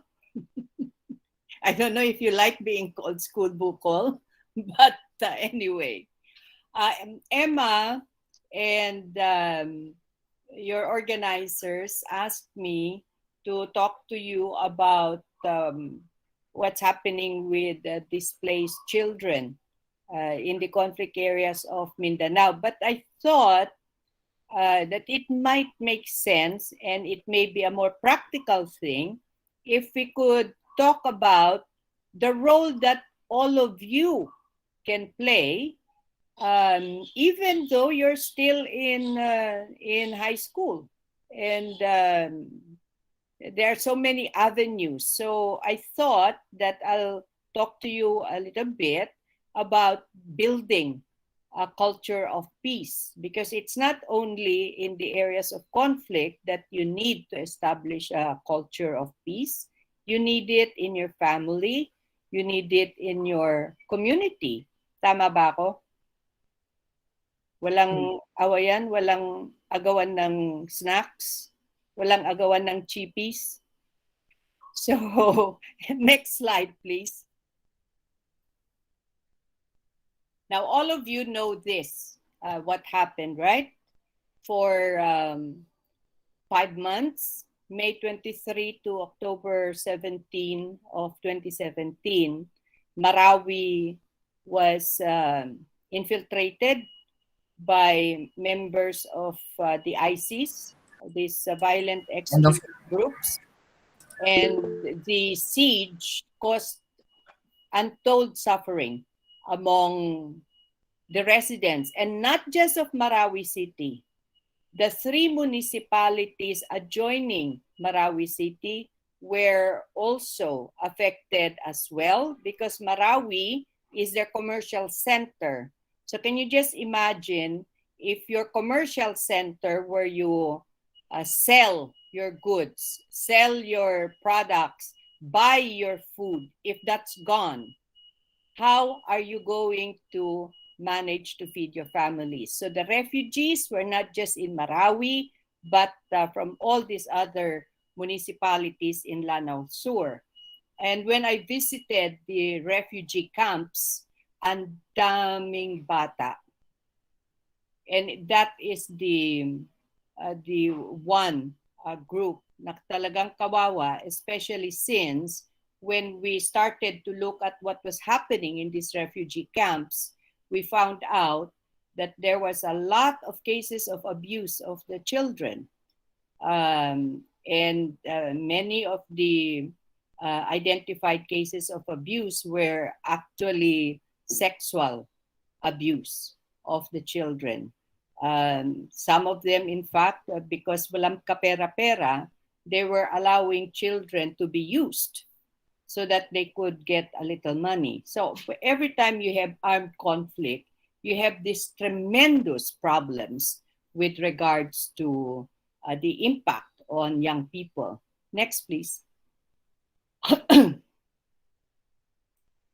The United Nations has always been very, very conscious of the effect of conflict on children, on their human rights. In fact, not just in areas of conflict, but anywhere, any country, any society that has practices that impact negatively on the rights of the children. And here you're also included, 18 and under. So they have so many covenants already. The international human rights, you know about that, the Convention of the Rights of the Child, and even in this particular law, the international humanitarian law, there is a section there that looks at the protection of children who are caught in conflict areas. For instance, if you have child soldiers or you have children who have been recruited into terrorism, what do? Do you put them in jail? You have got young Indonesian children who are in Syria and they've been brought there by their parents who joined the ISIS. So what do you do with these kids? So Indonesia, the government, for instance, which is a signatory to these conventions, have been looking at how do we repatriate the children? How do we bring back these Indonesian children so that we can rehabilitate them? The problem is, if you bring home the children, you have to bring home the parents. But what if the parents are violent extremists? So within the UN system and now within ASEAN, there is a lot of discussion about what should government do, what should society do to protect this vulnerable group, children as well as young people. Now remember that our government, for instance, has passed laws protecting rights of children, including the latest one last December, which has to increase the age of marriage of children to 18. So if you're 14, you cannot be married. That's a violation of your rights as a child.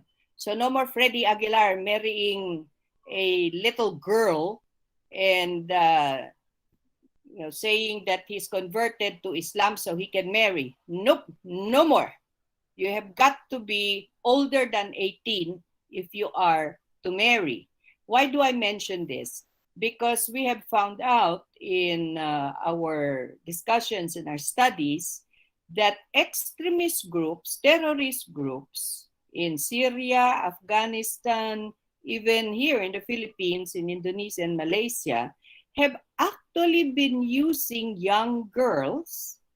You have parents marrying of young girls, teenagers, 14-year-old, 15-year-old, to violent extremist or terrorist leaders. Why? Well, most of the time, it's because they need the money. They don't have money to feed the families, so they marry off young girls. Second, they want to establish links with those who have power, again for protection. So they marry off the young girls. So we have seen a strategy of these terrorist or violent extremist groups, even criminal gangs, no, of using marriage of these children, essentially these young girls, as a way to expand the base of the terrorists.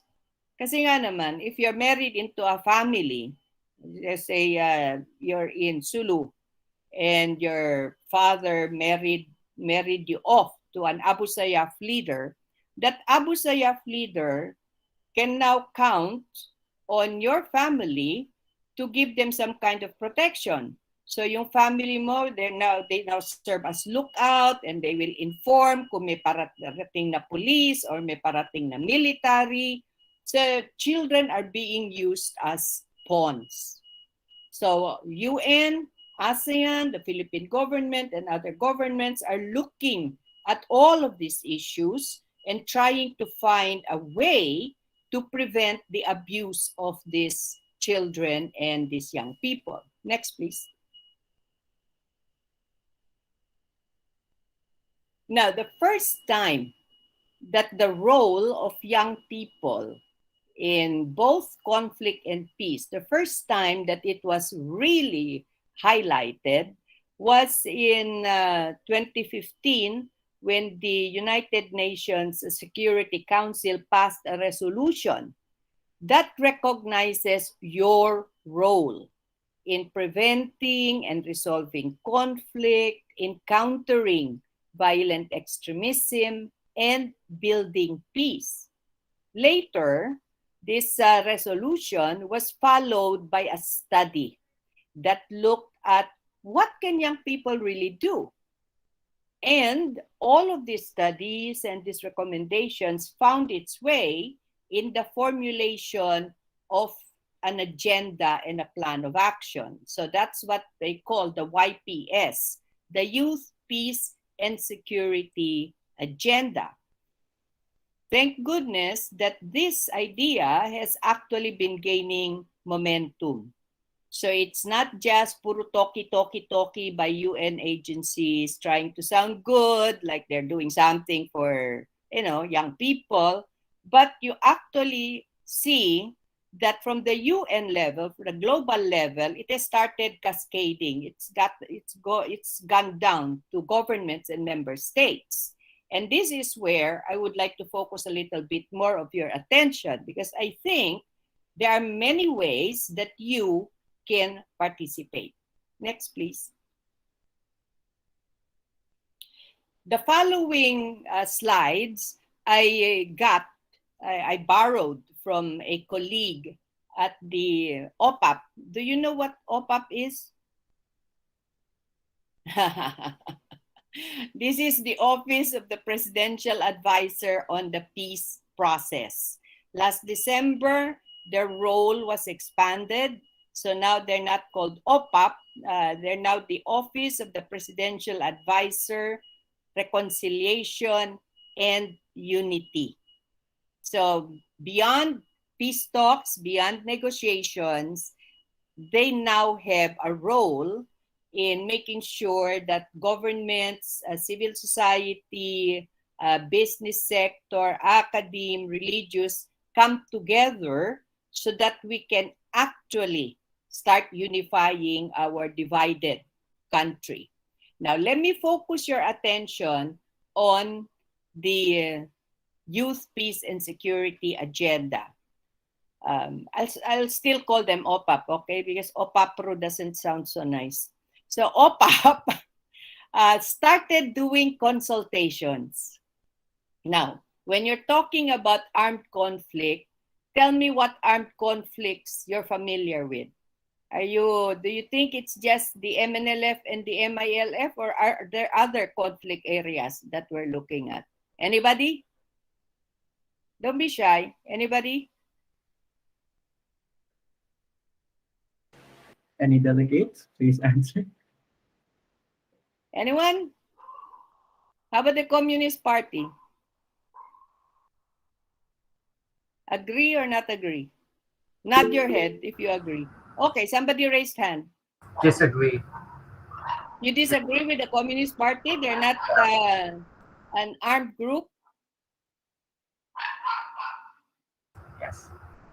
Now, OPAP has negotiations, not just with the Moro National Liberation Front that has been successfully concluded, and the Moro Islamic Liberation Front successfully concluded, which is why you have the autonomous region, but it has been doing its negotiations with the Communist Party of the Philippines and its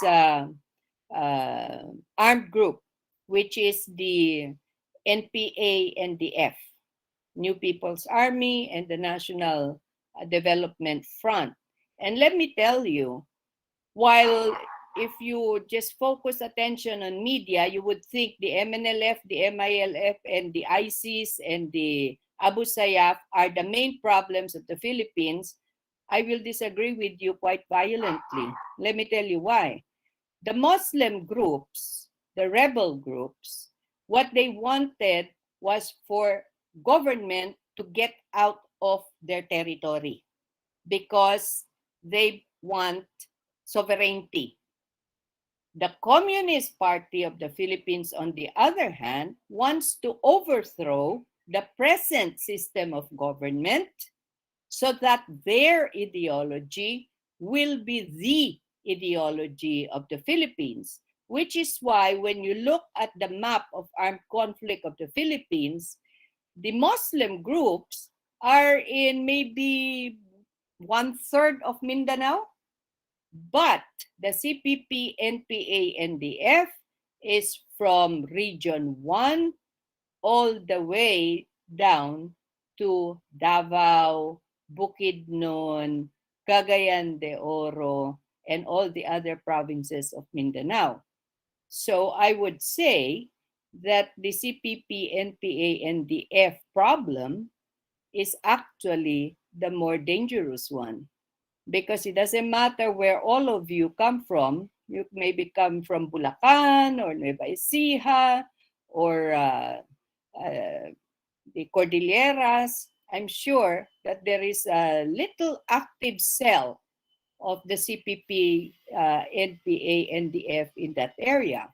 So when you look at the role that you can play, there's a lot, because you don't have to go down and get yourself involved in Muslim Mindanao. Where you are, you can already take a look at what it is that you can do. That's why you have this National Action Plan on Youth, Peace, and Security that OPAP started putting together with consultations with youth leaders. So let's go to the next slide. These are just some photos of the consultations that they've done, and they've done them all over. At this point in time, what OPAP is doing is to put together all of the recommendations of these different consultations, and those they have invited to these consultations would include representatives of student councils, Sangguniang Kabataan, and there are so many organized youth groups that are active in many different fields. So they are also part of the consultations. Next, please. Just continue there. This is what they've been doing. Just show that one by one, please. Just go on so that they can see. See, pati indigenous youth, they had their own assembly. You look at the peace conversations, they bring teachers and youth together. So this OPAP has been doing in consultation with young people. Next, please. Now, this is their so-called roadmap. This is the plan.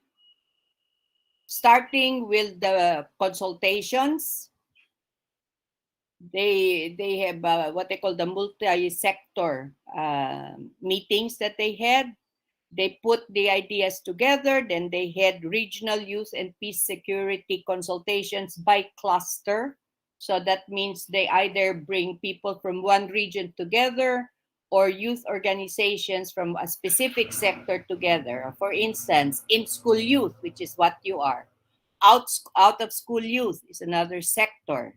Maybe young entrepreneurs would be another sector. So they bring the ideas together and come up with these recommendations. Then they consolidate it. That's their step 3. They've been writing out the action plan and then present it to core groups. This would be groups that would have representatives from youth leaders as well as government. And then you'll have an executive order that would now detail what is the national action plan for peace and for youth, peace and security, and what will government do to support all of these recommendations. At this point in time, what I'm thinking is, since you have expressed some interest on what happens to displaced children in areas of armed conflict, that you might want to go into the website of OPAP, look at the planning of this National Action Plan, the NAP-YPS, and see where your group could come in. And maybe you could come in with your own recommendations on what you think young people can do and what you think is the reality that you face that such a plan should focus on. Next, please. So again, many consultations conducted by OPAP. Next, please.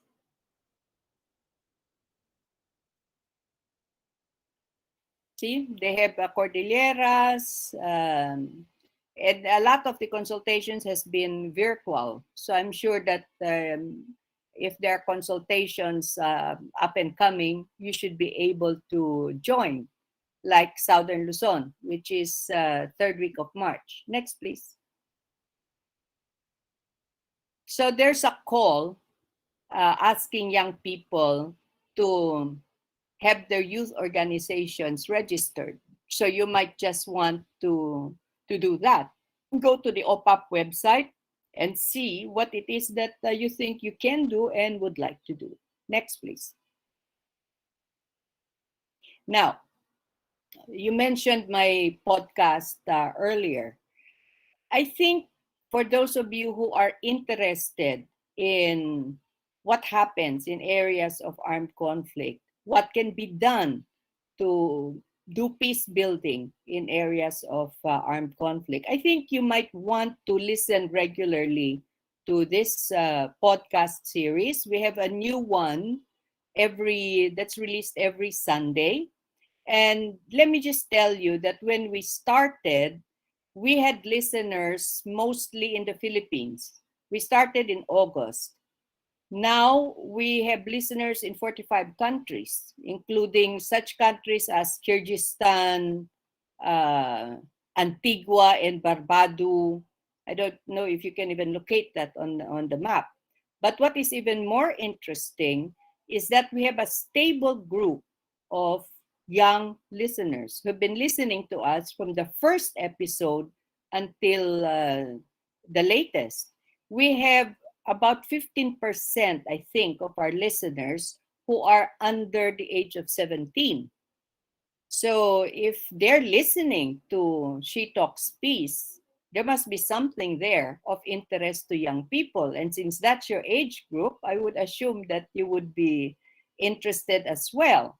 This podcast series can give you ideas on your own particular role. What is it that you can do? And then perhaps guide you should you want to make recommendations for the creation of that National Action Plan on Youth, Peace, and Security. Next, please.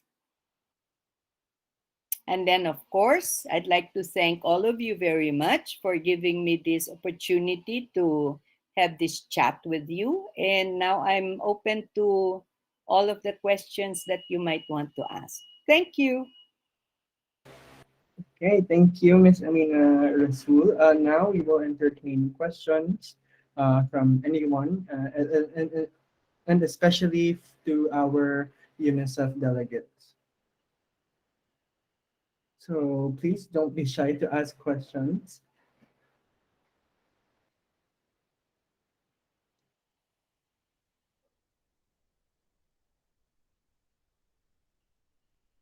No questions? No Anyone? burning interest? Anything to help you better understand the issues? Okay, here. Okay, so here we have a question. But so the question is, have you ever had experience with groups outside Mindanao? Well, I guess you guys don't know this, but I was the one who organized the National Youth Commission during the time of President Ramos.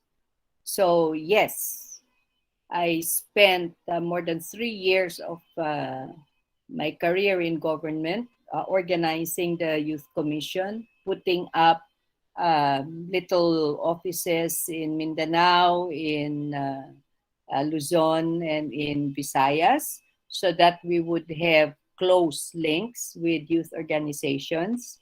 The first thing I did was to have consultations region by region, bringing together representatives of youth with disabilities, youth in conflict with law, not just students, out of school youth, because we really needed to hear from young people what they thought the problem was and what they thought the solution was.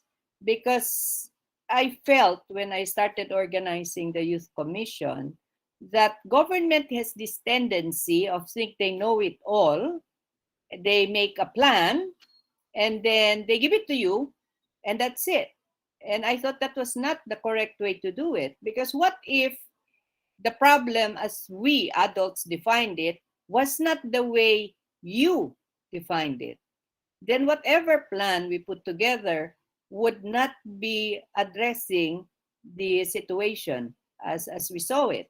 So yes, I have met with youth organizations from the Cordilleras all the way down to Tawi-Tawi. Okay, thank you, Ms. Amina. I hope that answers the question of that person. Okay, next we have another question by Yishan from grade 9.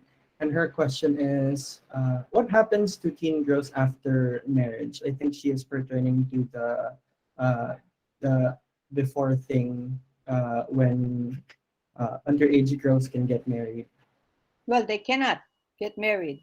There's a law that prevents that. And the reason why that law was so important is because a child is a child. A child cannot bear the responsibility of an adult, because it's not just the fact that you're young, but mentally speaking, the mental development of a young person under 18, it doesn't emotionally prepare that young person to support all of the responsibilities of starting a family. In fact, I had a guest on She Talks piece who comes from the military, and she had been analyzing this, and she had done her own research, and psychologically speaking, she said that the full development of the brain only happens after you're 22.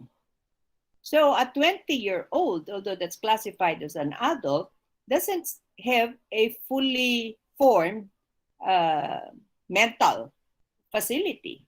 You would still be prone to emotionalism, so your judgments may be a little impaired because the sense of rationality isn't exactly there yet. So definitely, if you get married at that young an age, what happens to you as a person, your development gets stopped. You don't go to school. So you're going to be a 14, 15, 16-year-old who's raising a baby? That cannot be good for a young girl. Okay, thank you, Ms. Amina. We have another question from Michael Vincent from grade 12. And his question is, what plans can youth groups work on at YPC? Well, my recommendation is for you as a group to discuss it amongst yourselves. Take a look at the website and see what you can recommend. In fact, I was just discussing with your teacher, Emma, that it would be an interesting thing as part of this Model United Nations activity if all of you could actually come together and organize yourself into a youth peace club and register that with OPAP and volunteer whatever it is that you can do to help promote peace. So brainstorming kayo. And by the way, if you go to the UN websites, there are a lot of initiatives that call for youth to participate, including a lot of grants. So if you have activities that you think will be good, like creating peace videos a la TikTok, I'm sure that you might be able to find some grant element, some funding for the work that you might want to do. So just check it out. Okay, thank you, Ms. Amina. Are there any other questions from anyone? While Ms. Amina is still here, any questions?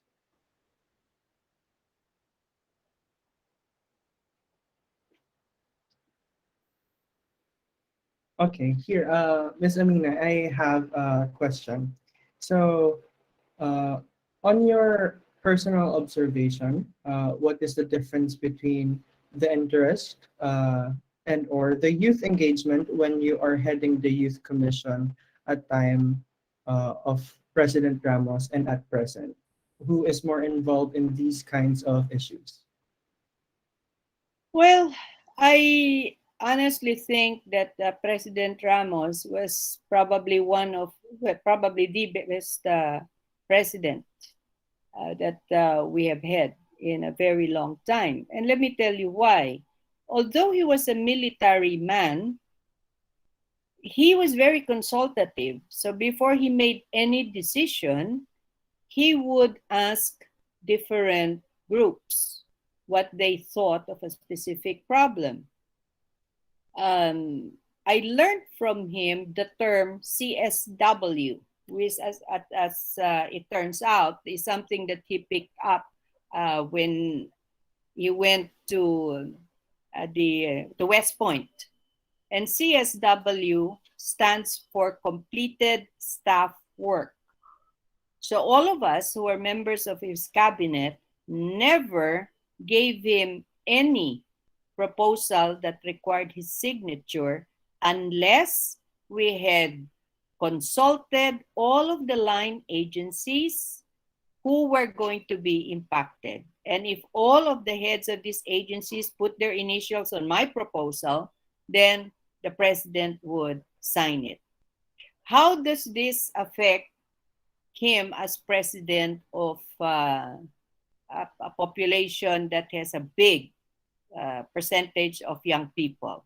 Well, at one point I suggested to him that it would be a good idea if, for instance, representatives from the National Youth Parliament, which I was organizing at the time, could sit in during a cabinet meeting and see how governance is done at the policy level.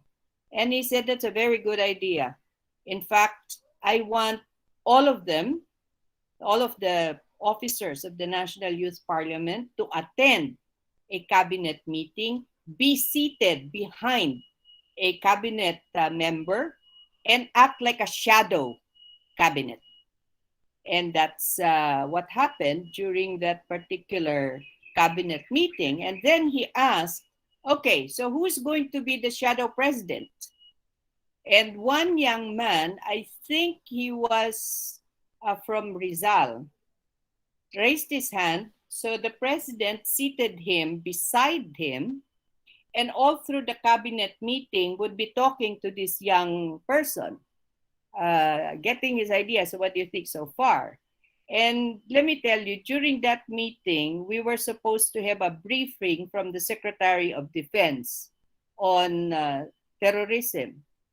And the Secretary of Defense at the time wanted the briefing postponed because there were young people around. And the president said, no, these are leaders. They're going to be leaders of government someday, and they better know what they're in for. So all of those young people, for 2 hours, sat there and listened to a discussion of the reality of what was going on with the Communist Party, with the MNLF and the MILF, and saw how government was interacting at the cabinet level.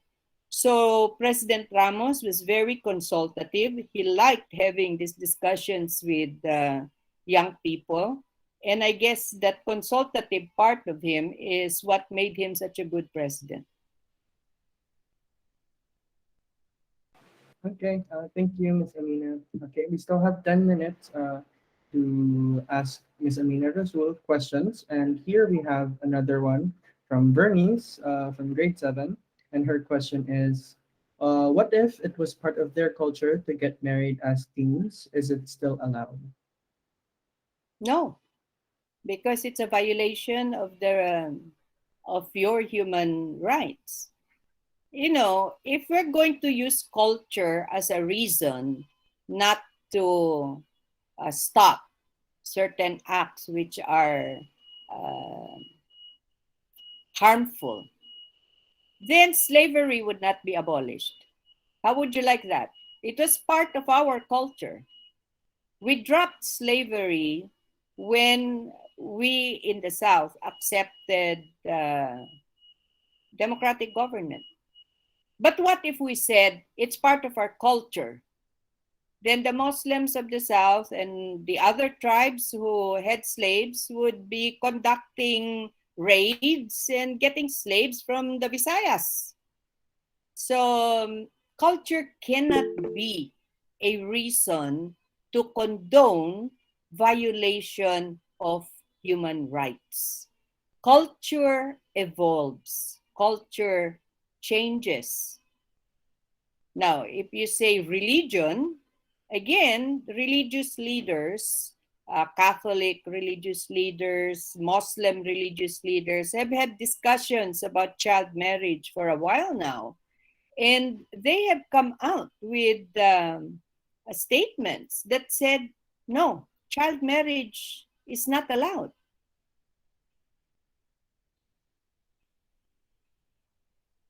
Okay, thank you, Ms. Amina. We have here from Kayin from grade 9. So this question is, Ms. Amina, is there a violation of a specific age of marriage for young people, like a certain age? What if people wanted to get married at the age of 15 to 18? Is it legal? Illegal? It's illegal. Because the new law says you have to be 18 and above. Okay. Besides, why would you want to get married at 15? Do any of you want to get married at 15? And start working to feed children? Or do you think you'll get married and then your parents will continue to support you? That doesn't work, does it? One thing, being married at less than 18 years old is considered kind of bad, kind of the worst decision you'll ever make, right? Yep, and it's gross. Don't you think it's gross? Well, not if you're married to another 15-year-old, but if you're 15 married to a 50-year-old, that's kind of gross. Very gross, actually, not kind of. So tama yung previous speaker.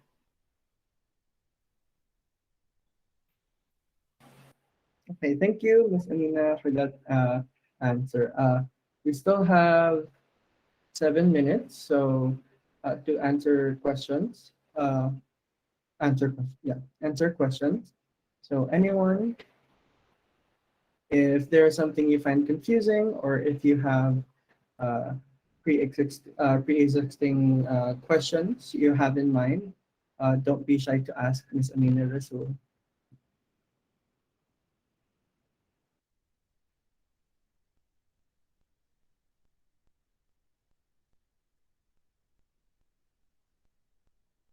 By the way, have any of you approached anybody from the National Youth Commission?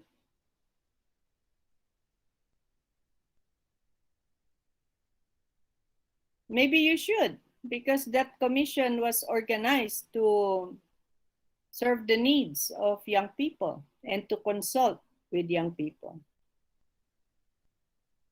Among the commissioners during my time was Coco Pimentel. And Coco later on became senator, became Senate President. Bam Aquino also became part of the commission. He was chair. And of course, Bam had also become a senator. Maybe you should aspire to be a commissioner and represent your sector. Yes, there's a representative of the SKs. There's a representative for Luzon, for Visayas, and for Mindanao. So we make sure that all the sectors have representatives in the National Youth Commission. How about, Ms. Amina, another question. How about maybe the younger levels haven't really realized how important youth centers are. So would you tell us how important it is and how it plays a role within the country? What do you mean by youth center? Like YPC, and how it plays major roles, not just for the youth, but for everyone. The National Action Plan for Youth, Peace, and Security is a plan that's being put together by government in consultation with young leaders and with government agencies and other sectors, so that government will support you, because it has already been determined by the United Nations and by member states of the United Nations that young people have a very strong role to play, both in peace building and in conflict. Everywhere, every country you go to, which has a very large youth population, if that country is poor, then you have a big sector that gets engaged in trouble, in violence. This happening in Asia, it's happening in Africa. So how do you prevent young people from getting engaged in violence, in criminality, and very, very important, in violent extremism and armed conflict? How do you stop them from becoming child soldiers? What can young people do to help strengthen the foundation for a peaceful community? That's what the National Action Plan for Youth, Peace, and Security is all about. And it would, I think, be quite useful for all of you to take a look at what your government is putting together, because who knows? you might have better ideas than they do on what actions should be supported by government so that you will have a strong role to play to make sure our country becomes more peaceful than it is now. Okay, thank you, Miss Amina. I guess that will be the last questions. The last question since no one else is asking. So thank you, Ms. Amina Rasul Bernardo, for enlightening everyone and inspiring our young leading delegates for UNICEF. So as a token of gratitude, we would like to present you with a certificate of appreciation for giving us your time, wisdom, and knowledge. So here is the certificate that we've made. Thank you. So once again, thank you again, Ms. Amina Rasul. Everyone, let's please give a round of applause for Ms. Amina Rasul Bernardo. Take care. Get vaccinated. Thank you again, Ms. Amina Rasul. Okay, so thank you all guest speakers, Sir Glenn Martir, Sir Henry Calilong, and Ms. Amina Rasul Bernardo. We want to thank you for your time, knowledge, and wisdom you have given to inspire our young delegates to make big changes to make a better Earth. To close the opening of HEDCen Model United Nations, we would like to thank everyone who are with us. So the guest speakers, teachers, viewers, and especially delegates. We are happy that everyone came along. We are looking forward to a great, exciting, and successful MUN. To our delegates, we know you have longly prepared for this moment. We are wishing you all the best of luck in solving big issues as young leaders and making a better Earth. Please be reminded to be on time this Wednesday, February 16. Prepare whatever is needed in order for you to succeed. And once again, best of luck to you all delegates this Wednesday. As for our viewers, teachers, we hope you support our delegates in combating big world issues by watching our YouTube live stream. The link is provided in HEDCen's Facebook page. So yes, thank you for attending such a special day for students and delegates. So best of luck again, delegates. We will see you on Wednesday. The Model United Nations Secretary, are there any final last words?